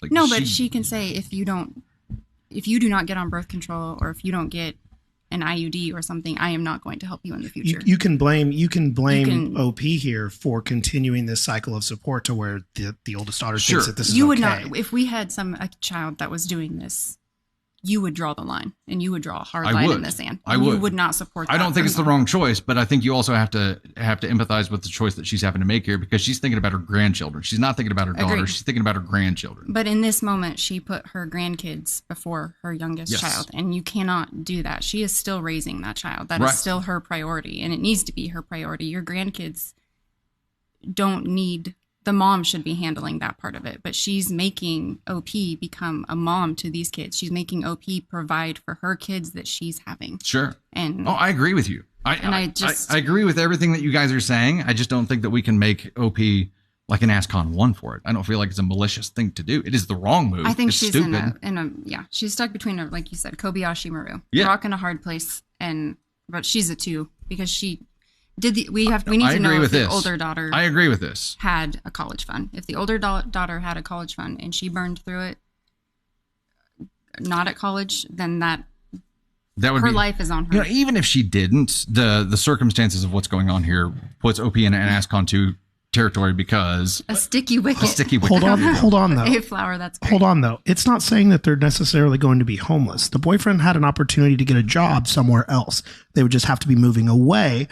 And they would lose the crutch of her mother, as I'm assuming the support of this. And yes, you're moving away from your support network, but it's not like he wouldn't have a job. He got offered a job in another state, and they didn't want to move away from there. So that's why mom needs to. They're asking mom to help out with this, because she doesn't want her to be homeless. So boyfriend had an opportunity to go get a job somewhere. And look, if you're going to take part of the college money, give her a little bit and say, hey, this is for you to help you move, to help you find someplace, for you to get settled over there, and find a job and get support there. But to just Well, the other side of it is putting myself in OP's position. That is also my grandkids moving a state away. Yeah. You know what I mean? That she's diverting someone else's money to do, and I understand that, and it doesn't make it right. But I think you do have to try to see through her eyes. But you also but like Candy said, I think you also have that obligation to your daughter first before your grandkids. Maybe that's just me, but you're still raising that child. She's still a child, and you're choosing the grandkids over your child in this situation. I agree. No, okay, so I'm back. it's the funny part for me here is that Tony Spark is almost like angry with me because he disagrees with me, but we're agreeing. She's an ASCON too. She definitely should not have done this. It wasn't the wise move, but I empathize with her because I understand that she's seeing a potential scenario play out where her grandkids are put in harm's way. And she doesn't know what to do. And she makes a stupid choice, but makes the choice that puts a Band-Aid on that she thinks, I don't know how she thinks that this is going to solve their long-term world problems or whatever the deal is. But yeah, I think she feels beholden to the grandkids here, and she's sacrificed her own daughter's future to try to save her grandkids. It's not the right move. It's an ASCON 2 move. It's not evil. It's just the wrong choice. Toria, yeah, holding mom accountable will be great. I don't think OP thinks she's going to be able to fix the cycle that her older daughter is stuck in right now. I don't think she thinks that she can fix that. But this is also the beauty of these stories is it sparks conversation and debate. And no, I'm not angry. I'm fine. I'm not angry at Dusty. Look, this is what, like you said, opinions are like assholes. Everybody's got one. That's right. And you can have a different opinion on it. And that's what makes these stories that's what's great about this is that we get to get on here and talk about them. But yeah, she's like the 1.5. Can we make a 1.5? I need the 0.5 on this. There's no 0.5. So Tony would put her on 1. I put her on 2. And yeah, I'm going to say a lot of things that people aren't going to agree with me on. We talk about this quite a bit, but I don't expect everybody to agree with me 100% of the time. Because our opinions are shaped by our world experiences, and no two people have lived the exact same lives, unless you're identical twins that have done like everything together, and that would be weird. So yeah, it's interesting. That's a complex one. I think we all agree that it was the wrong move. It like how severe, or was it malicious, or was it evil? I think that's where it becomes different. Okay, we are going to move. We're at 420 of 500 on the donuts right now, which is going to unlock a cake story. But before that, we're going to move on to our next AITA story. Before that even, don't forget that you can submit your own stories at dusty-thunder.com, and not just AITA stories. You could submit... Tony Sparks over there playing with Navy Thunder right now, who's with her flabbit.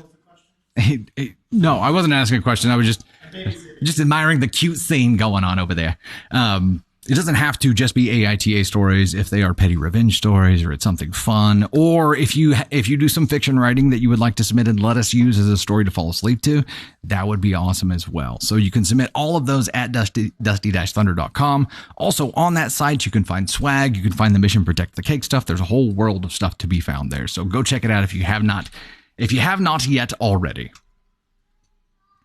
What? Favoritism does not equal love, Jen here says. Yeah, I would agree with that. Carrie Lee, yes, you did miss the financial update. We covered that pretty early on in the show there. Sorry.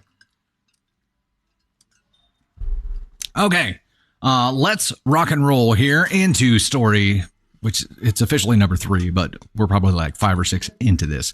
This one is from the AITA subreddit and is titled, Am I the Astronaut for Asking My Girlfriend to Get Rid of Her? Sorry. Am I the astronaut for asking my girlfriend to get rid of her office because she doesn't need it? My male 33 girlfriend, Katya, female 31, and I have been together for about a year. We don't live together yet, but I've tried to have that conversation as I really want us to live together. Unfortunately, I recently quit my job and cannot afford to rent my current flat. Katya lives in a nice neighborhood and owns her flat. It's a 2-bedroom flat, except she converted 1 bedroom into her office space, except that she doesn't need it. Katya is a writer. She writes romance novels and self-publishes them. She's one of the lucky ones who actually makes quite a lot of money doing that.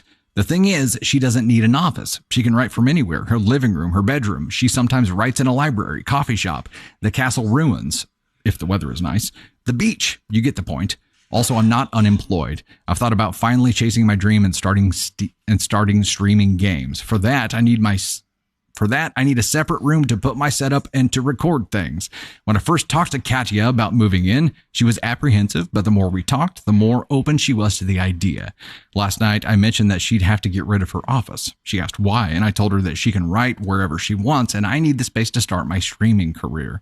She replied that was not going to happen. We can make some space in the living room, but she needs her office. I told her it's just silly books. Oh, you done fudged up. She can write them anywhere, and I can't bring my gaming setup to a cafe. She told me to not diminish her work, and I said it wasn't. And I said I wasn't, but it's true. Her job isn't that difficult, and she can do it from anywhere, like the couch. Oh, boy, you're just digging and digging and digging and digging and digging here. Stop digging. She got really weird after. This morning, when I was about to leave her house, she told me I had to look for my own flat because she didn't want to move in together. I asked her if she was serious, and she said that yes, I was disrespectful and demanding she got rid of her office, and it was asshole behavior. I told her I only wanted us to work together, and it's an asshole behavior to leave me without a place to stay when she knows I can't afford my flat. Hey, likes goal, Matt. Nice work, team. She told me she had to think about this and called me, but I told her when she calls me, I expect an apology.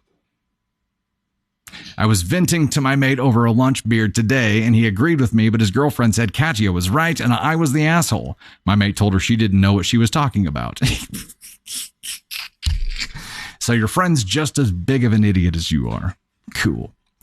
I still think Katya was the asshole, but I wonder, perhaps was I one too? I need that place to live, and if I was the asshole, I might need to pretend to apologize. Am I the astronaut? Sarah S. officially with us for month 11 in the Gosh Heckin' Fam. Heck yeah. Okay. Top comment here. Oh, this is the one you were talking about. Okay. All right.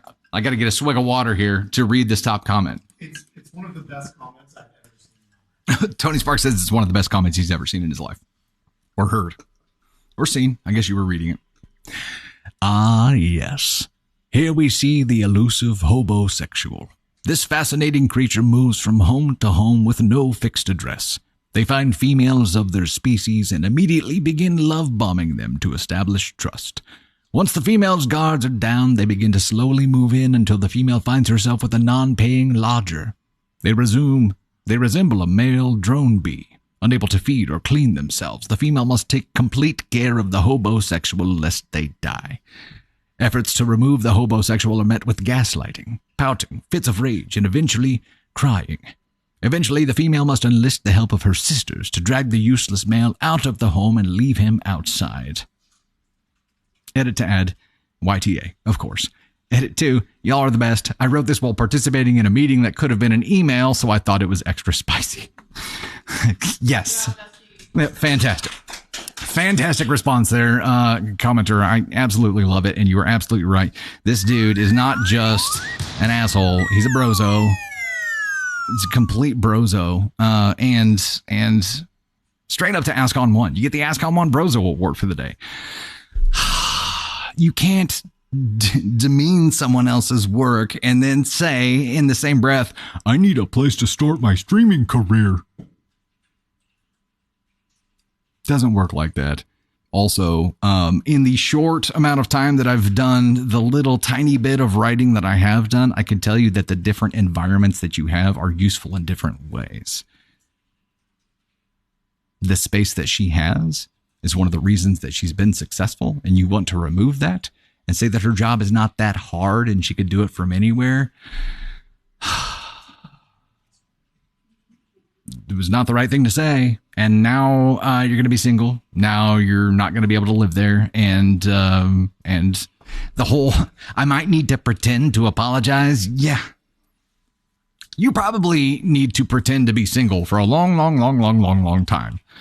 Because it's not going to work out well for you in relationships if this is how you treat your partner. It's not going to work well. And to take something that someone has done successfully and put it underneath your not even breathed into reality gaming career yet is super shitty. That's a terrible thing to do to someone. And also, it's completely transparent because anybody can look at this situation and be like, yeah, you should be going now. It's a pretty easy thing to figure out. So yeah, you're an asshole. You're an ASCOM 1 and a brozo. Congrats. Have fun with that. Good luck with your streaming career. I hope you're better at gaming than you are gaslighting or manipulating. This is like the guy who felt like disrespected by his girlfriend for not respecting him as a pilot. Oh, the pilot guy, yeah. And also, I think one of my favorite parts of this is where he says, I quit my job and I can't afford to rent my own flat. But then he also makes sure to say he's not unemployed. He's thinking about chasing his dreams. So I think that's a good, good thing to say. Hey, you're out of a job. You're not employed, so you are unemployed. I am all for side hustles and starting experiments and growing them. I am all for that. However, you can't be like in the infancy of that and pretend like it's more important than someone else's established successful career. You cannot do that, especially when it's a partner that you are trying to move into her house and trying to give her to give up space for. It just doesn't make any damn sense. Not at all. Not at all. We hit the donut goal. Let's talk about that for a second here. Haunted Gal rocking and freaking rolling today. Leading the board by a mile again. TLS Journey, Geoff Kelly, Michelle Heather, Susan R. Smart, Leo Named Water, Night Shadow, Pam K, Crystal Gilmore, Not That Ellen, Ivana. I'm not going to read the last part. LMD, Sue Ann, Southern Country, Kimberly Patskowski, Amy B, Ms. Fiery, Repik, Mama Silver, Debbie Hughes, Piotr, Chelsea Stevens, Dylan Sprague, Wolfie Shadow Fox, Lucinda Sue, Lacey Lex, Kelsey C, Courtney Lynn, Diana Broderick, NP the G, Heather 8668, Susan Brown, Kirsty Sorcy, Donna 12661. Thank you guys so much for helping us get there. We're going to get our next one set up. What did that unlock? A cake story. Sweet. We're going to bounce to a cake story then. We're timing them quite well today. We have this, and this next one is going to unlock confetti. We're going to do how many of them? We don't do this one often. This one is paper cranes. 100 paper cranes is going to unlock more paper confetti. And in the meantime, we're going to jump to our reward cake reward story number 2.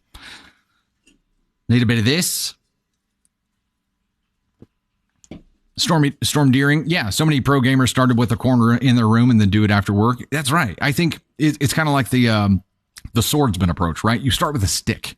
As you get good, you get sharper objects and more space, and your gear levels up with you, not first. You don't just inherit the pro setup because you want to do something. You have to earn it. You have to do your nickel, and work through it that way.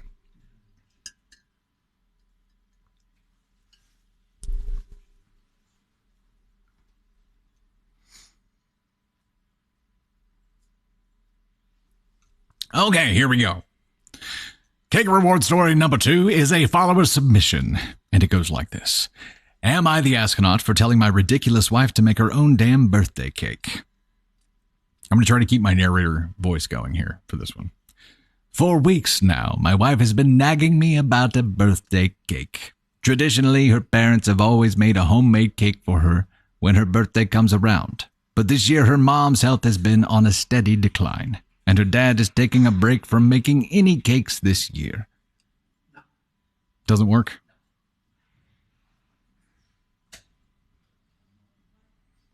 Tony Sparks a little bit of a sassy bee today. Not going to lie. Okay. For weeks now, my wife has been nagging me about a birthday cake. Traditionally, her parents have always made a homemade cake for her when her birthday comes around, but this year her mom's health has been on a steady decline, and her dad is taking a break from making any cakes this year. So according to my wife, this responsibility falls on me. Now, I know it may sound rude of me, but I work a busy job. I have a life. And whenever I get home from the office, the last thing I want to do is worry about making a damn cake or get nagged about the cake or see pictures of cakes. So I just plan on buying one. I understand wanting a cake. I've never really cared for my own birthday, and so I'm probably a bit out of touch with the topic, but after weeks of my wife asking if I was going to make her a birthday cake, showing me ideas and sending me links to stupid and expensive cake recipes, I refused to crumble under the pressure. I finally told her to make your own damn birthday cake, since that's all she seemed to care about. This response was built up over weeks of nagging and complete disregard for my own stresses. After I had floated the idea of buying a cake, she gave me the cold shoulder for a couple of days, responding to all of my messages throughout the day with the lowercase okays and yes. It's almost like she is gaslighting or manipulating me. I had begun to feel like the relationship was growing toxic and mentally abusive because all she wanted was this stupid damned cake made. Like a store-bought cake wouldn't get the job done. We got into a big fight after I told her off and finally shut down her ridiculous nonsense. Of course, she started crying because she's overly emotional and told me she just wants something special. I told her a cake from Walmart would be just as special as any stupid cake anyone whipped up, and if she really wanted it that bad, she should go beg her parents to make it before they can't make one again. Dear God, dude, this guy is just... The theme of the day is just digging holes and continuing digging until you pop out on the other side of the earth. This really set her over the line. I admit I was going for the jugular with this insult, clearly. But being in my position with the weeks of mental torment, would you not also snap? I don't think I would have let it got that far, man. She lost it and told me to get out of the house. So I've been staying in a hotel for the past week, living my best life. And honestly, the more I go over it in my head, the more confident I feel with what I said. Sure, I said some harsh things, but to all who have been nagged by an emotionally abusive gaslighter such as my wife, you understand my pain and stress. She says I'm not allowed to return until I apologize. The joke's on her because I'm willing to stay right here in this motel well past her birthday, so I don't have to worry about a damn cake anyways. But my friends seem to be split. Some think I'm in the right and agree, and some think I'm way out of line. Am I really the asshole here? If you could all just understand my pain, the fact that this silly woman was concerned with stupid things pushed me to this point, and you'll understand. Okay, the problem here, Broseph, is that you're Broso. I mean, that's one problem. And the more you kept pushing, the more that you got yourself to this ASCON 1 classification here. The also by a dictionary and look up gaslighting. Yeah. Like I feel like he just heard the word and was like, yeah, this goes here. It's not, she just wanted a cake and she was perfectly upfront about it. There was no diversion. There was no making you feel like your reality isn't legitimate. There was none of that. She just wanted a cake and more so the process of someone going through making the cake for her is what mattered. It would not mean just as much coming from a store. It would not mean just as much running to Walmart and having them scribble her name on it. No, it doesn't sound like she's asking for anything unreasonable. And yeah, it's unfortunate for you that this duty now falls to you because you clearly don't want it, but this is part of who your wife is. And to this point, you should probably know this about her, probably know that this is something that she really values and she really expects on her birthday. And I would think that if you really love your wife, you want to make her happy on her birthday, right? Like it's a big day. That's the day where you get to show her that she is the light of your life. And you instead are just saying, this is stupid. These silly things. I have my own life going on. I'm not going to listen to this. I think you dug your own hole here, obviously, but you made it much worse than it had to be for yourself by shrugging it off. And every time you got home, you had to hear about it more and more and more and more and more because you didn't take the initiative to actually do anything. So she had to bug you to try to get something done here. If you had been like, all right, I got a design picked out, you're going to love it. I've got the time set aside. I've got the resources set aside. I know exactly what I'm going to do. I got this, babe. She probably would have stopped talking about it. But because you were completely disinterested and kept shrugging it off, she had to keep talking about it. And now you finally got to a point where you're like, make your own damn cake. And now she's like, my feelings and my desires and my wants matter not to this man. So your relationship is probably over here. Enjoy the single life. Enjoy the motel. You're going to be living there for a while. And that's, I guess, unfortunate, but sounds like it's the best thing for both of you. So just be warned that in future relationships, your partner's birthday is going to be a big deal, and you should use that as an opportunity to honor them and show them how much they mean to you, and not tell them that the things that they care about are stupid. Just saying. None. You can't force someone to become a baker. I don't think that was an expectation of the wife. I don't think the wife was expecting a freaking masterpiece here. I think she was expecting effort where there was none.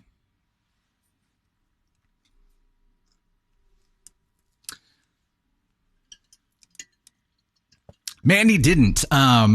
We started at 3 o'clock Central, so we're coming up on the 2-hour mark here. I feel like it was the effort and the thought that mattered here, and he didn't give either of any. And if they had a conversation to that point and him been like, I really want to do this, I really want to make it special for you, I'm really concerned that I'm going to screw this up because I have no skill in this category whatsoever. Are you cool with me working with a local bakery? Not a Walmart, a local bakery.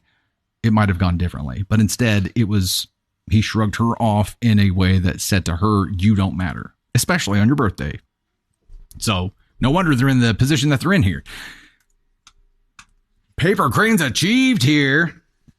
Let's talk about that for a second. Haunted Gal running up the leaderboard again. Michelle Heather, TLS Journey, Meg's World, Pam K, Ivana, Southern Country, Crystal Gilmore, Sue Ann, Joff Kelly, Diana Broderick, Lady Stormfly, Asher, Heidi J, Samantha Ashton, Lacey Lex, Angelic Villainous.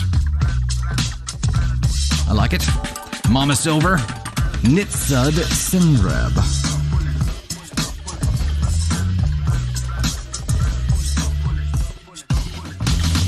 Dustin Barnes? Is that what you're going for?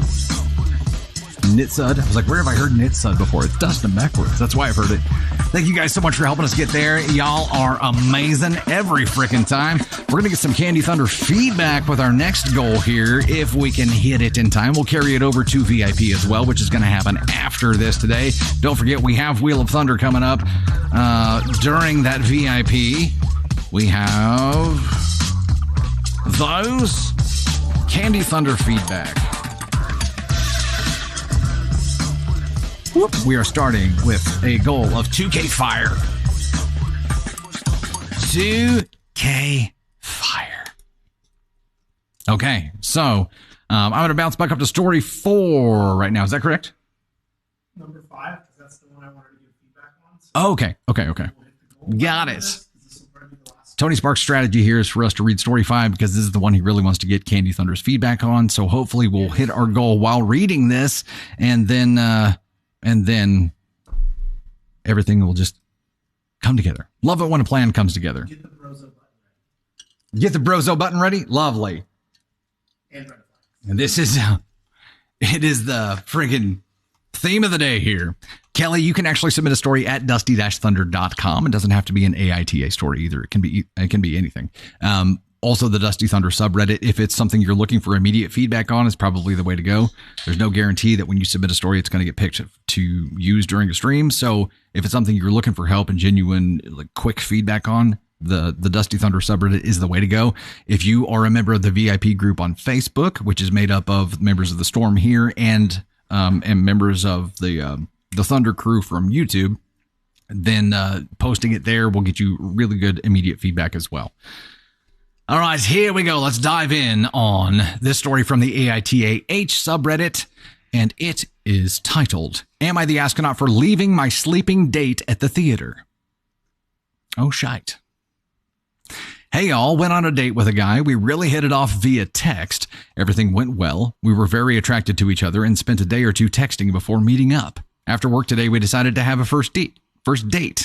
Mind you, we are 28 male and 30 female. We got there. He was already 3 drinks deep. I decided to catch a drink or I decide to catch a drink or two to catch up and ease my nerves. He also decides to keep drinking and occasionally snatches up my shots. I never finish at once, usually sip to finish them. In person, conversation is less imaginative. We start talking and he starts the convo by telling me how much he hates short hair on women. Mine is shortish, but I pull it off. Then he goes to look for a photo of something. As he's scrolling through his gallery, he mentions he has pictures/videos of A, his junk, B, him having sex with other women, C, his threesomes with his ex. He asked me if I've ever been in a threesome to preempt the above. D, he reveals his ex, who he insisted was just an ex-girlfriend up until now, was his ex-fiance. E, his frat escapades and adventures. Okay, how old is this guy again? 28. Okay, he's 28. I must have visibly expressed my distaste. He picks it up a bit and apologizes for hurting my feelings. I reply I find it tacky, especially considering he asked me out and expressed an intent to date for a serious relationship, and in his words, was past that part of his life. We leave and he doesn't want to part ways, wants to make it up to me, and we go to another spot. He orders 6 beer flights and downs 4 by himself. Obnoxiously drunk and all over me. Suggestive, flirty, trying to kiss me, asks if I want to go to the movies. Fine, I can forgive being drunk, though I'm slowly over it. In the theater, he lies to the ticket attendant, sneaks us in. He's an effing lawyer, mind you, he can afford it, and buys me snacks. Passes out 15 minutes into the movie. I'm well over it by this point. He had hinted several times how he wanted to leave and hook up. I try to wake him up. No dice. Ever since I try, he snores even louder. Or every time I try, he snores even louder. So I left him there. It was a terrible date and night. He called me when I got home an hour later to apologize, but also insist that I'm an asshole. Called me fat, told me he had to drink to tolerate me, etc., and cussed me out. He says I'm insecure. I know he uses Reddit, and I don't care. Am I the astronaut? We've got 460 fires to go to get Candy Thunder up here, and I feel like we need her up here. So hopefully that all works out here. Reen Muir, Jessica, Kimberly Patskowski, Michelle Heather, works of C.A. O'Driscoll, whom I have some books on my shelf written by. Henrietta Nilsson, Paranormal Gal. Deborah Elizabeth Browning, Paranormal Gal again. Kelsey, TLS, works of C.A. O'Driscoll, All with the Fire. Alex Posh, Minions Den, Paranormal Gal. Shaz, Mungal, Julie, Elsie, Janice, Jamie, Kimberly, Chris, Kirsty, Michelle Heather with a big old 100 fire up there. Ada Pack. Adele, so many more coming through here. Are you playing with the confetti, Navy Bear? Yeah, make it fall. Make the confetti fall. This dude, okay, we got there. We're going to get some things for it, and then we got to get Candy Thunder's feedback on this. I have thoughts, but I really want to hear her feedback on this. I really want to ask her if it sounds like our first date. Haunted Gal leading the board again. TLS Journey, Michelle Heather, Night Shadow, Tamara Conahan, Fly on the Wall, Southern Country, Ivana, Crystal Gilmore, Kimberly Patskowski, Ada Pack, Candy Thunder, C.A. O'Driscoll, author, Pam K, Elsie, Wolfie, Shadow Fox, Heidi J, Kirsty. We've got Mongal, Joyful Stranger, Misty Soul, C. Sizzle, Aurora, Ruby Redhead, Alex Posh, Chelsea Stevens, Deborah Elizabeth, Mama Silver, Nitsud Sinrab, Akai Rayu, G-Dragon RBA, Rons 80, Rainfall's 10th anniversary, Theororis Rex, Loves Animals, Twinkle Saz, Berlioz, Stansiliza,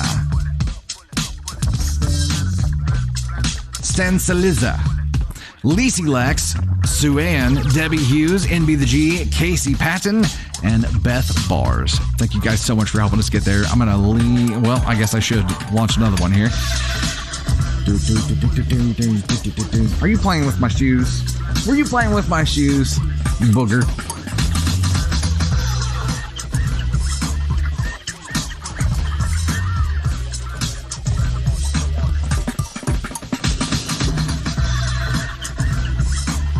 Okay, this one's just for fun. Ladies and gentlemen, Candy Thunder. You asked if this was our first date, but yeah, I actually wrote the story. Just kidding. I'm just kidding. We did actually have drinks and go see a movie on our first date. We didn't. It did not go like this. No. This girl was an asshole to herself for sticking it out for this long, because I would have been gone as soon as he said, oh, okay. Yeah, as soon as he said he didn't like short hair. That was, do it. But the epic, short hair, yeah. But she pulls it off, yeah. But to leave him at the movie theater where he's passed out in the seat is even more epic. So I'm glad that she stuck it out. And it is. I love that he called to apologize and to tell call her her an what- asshole. and to tell her what, that she was not cute or something. Yes. Yeah. Down. Like it down. That's that it sounded like a really good Hey, date. Lori, I need thank to get you. down. Okay. Hey, Heather, welcome to the Gosh Heckin' fam. Glad to have you here. Do you think he thinks he can pull this off because he's a lawyer and probably makes good money? I think he sounds like a raging asshole, and that's why he thought he could pull it off. I mean, it's got to work at some point because he thought he could do all this shit and like this is his game. This makes me thankful that I am not dating, because if we weren't together, I just wouldn't be in it. I would just be single and not I'm in the exact same place. and not deal with the, because this sounds like a freaking mind trip to have to deal with someone like that. And I think you and I were both in that place whenever we met, and that's why it worked. Right. We were both done. We're like, Yeah. I'm pretty sure I dated this guy. And then I realized that there's more to life than having to deal with someone who thinks less of you. I don't understand expecting someone else to deal with that amount of garbage and then thinking that like, yeah, they're going to dig that. They're going to love that. Wait, I read Here, we got to bring you into the middle of the mat. Sorry. it said, I'm sorry, that he had pictures and videos of his junk, sex with other women, and threesomes, and his ex-fiance and frat adventures. I'm like, at that point, you should have just, when Phoebe's like on a date with that guy, and he's like, I've got a PhD. And she's like, Pretty oh, really? huge. What? Yeah. And then she leaves. Oh, okay. That's the point that you should have been leaving. That's when you should have walked out. That's it. Yeah, literally, that's the story. fantastic. That is great. If he's showing you videos of pictures of his junk, you should have walked away on the first date. I mean, any date. Any Yes. date. Just walk away. I think he had. It's not the guy for you. I think he had a list of like all the topics that he really wanted to discuss. The part that I don't get is that why would he court her via text if he was just going to lure her there and then just act like a complete douche nozzle? Tuck and roll. Exactly. Yeah, he called her to tell her how ugly she was, but he also wanted to hook up. Yeah. He's So- like, you're pretty ugly. Can I come over? Right. Yeah, you'll So do. you're saying there's a chance. What I don't get and what bugs me the most out of this is that this is one of those people who treats people like they are there to service them Right. and serve them. Right. Disposable. They have, yes, they are the center of their own universe, and everyone else in the world is literally just there to serve their needs.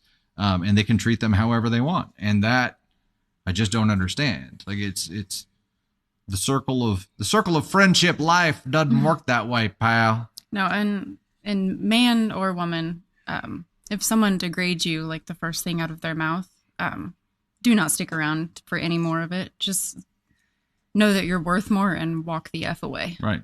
Because if you stay with someone who degrades you on the first date, it's only going to get worse from there, and it's going to get ugly. I could treat myself like shit. I don't need someone else to accomplish that. Like, what's the point? What is the point? Did he use Chat GPT for texting? Maybe beer today. He might have, yeah. Maybe he's He 28. might be this guy. He's a 28 lawyer. No, 28. he's 30. 30. No, she's 30. She's 30. She's 30. He's a 28-year-old lawyer. So there's a really good It's like chance he that never he's grew using up. something. He went to school too long, and he just He just might actually living. have a virtual assistant who's crafting his text messages for him. That could be entirely possible. Holy cow. Southern Country Paranormal Gal, Abs with the lightning bolts, Meg's Wow. World, Elise, Wolfie Shadow, throwing all kinds of lightning bolts through there. Thank you guys so much. Greatly appreciate Yep. the love there. Just here for Candy Thunder, Amanda? Heck yeah. Me too. It's the only reason I'm here. No, it is. All right. It is. Thank you guys for allowing the noise of Navy Thunder going on in the background. Yeah, Mickey it's Mouse and It's going to be in the post she's too, and that's the fun throwing part. confetti up from the Pop, ground. pop, pop, Yeah. pop. It'll be cute. Okay, we are going to get set up for VIP. She'll be there. Navy Thunder will be there. Did you tell your mom is very sick? Yeah. So I'll explain that. The reason that we have Navy Thunder today is actually because my mother, Navy's Grammy and Caden Thunder's Grammy, is very sick right now. So she was unable to pick her up and have her for the day. So, but it worked out well. I think, you know, aside from being a little rambunctious and causing a little noise, which I think is adorable, it's going to be in the videos that we post as edits from this too, which is going to be great. BTS video of Shark Attack. Oh, they got some behind the scenes videos of shark attacks. Heck yeah, we're going to have to use that for something too. And that's going to be incredible. So just know, whenever these videos post, you're going to relive those moments of hearing the shark attacks happen in the background here. So that is fantastic. Yeah, absolutely. I'm so glad still, Jane, that you mentioned that. So Jane Dunn had actually sent us this book that is about feelings. It's called My Rainbow, but is about how we are a mixture of feelings. It's never just one feeling at a time. And I haven't read through the whole thing yet, but the bits that I've read are going to be really cool as Navy gets to the phase where she's able to understand more of that too. And that is My Feelings, Jane Dunn. That is available on Amazon and also a Facebook. /My Rainbow Books. So go check that out. It's really cool. And Jason Mraz actually picked that up and sang it, like sang about it or read it or something. But Jason Mraz is Jason Mraz's Candy Thunder's like hero. Absolutely loves them. So that's super, super cool. So thank you so much for sending that to us. And we're going to get set up for VIP here. Thank you guys for hanging out with us today. It's always a hell of a fun time. And it's always a wild ride. Every Wednesday is a wild flipping ride. So thank you for being here for it. We're going to take about 10-15 minutes and get set up for VIP. And we will have Navy Thunder there. And we'll see you soon. We'll get some music going as we dance ourselves out here. Candy Thunder and Navy Thunder are both in my VO booth right now, which is a sauna. Here, I'm gonna point the camera that way. Let's see if we can actually do this. Wait, stay there for a second.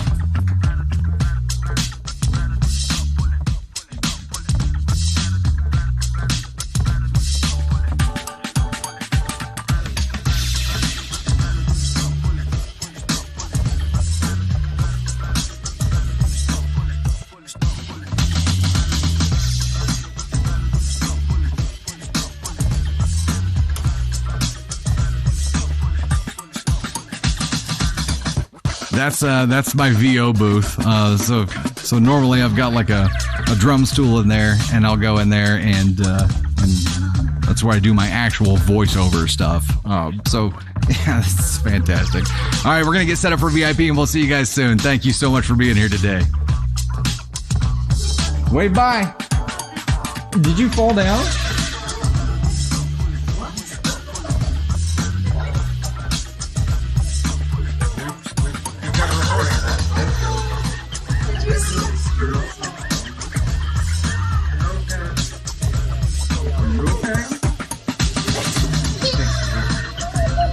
We're still streaming. So, you guys. Oh no. So yeah, I love that you guys got to see that chaos. That's amazing. All right, we'll see you next time. Thank you guys.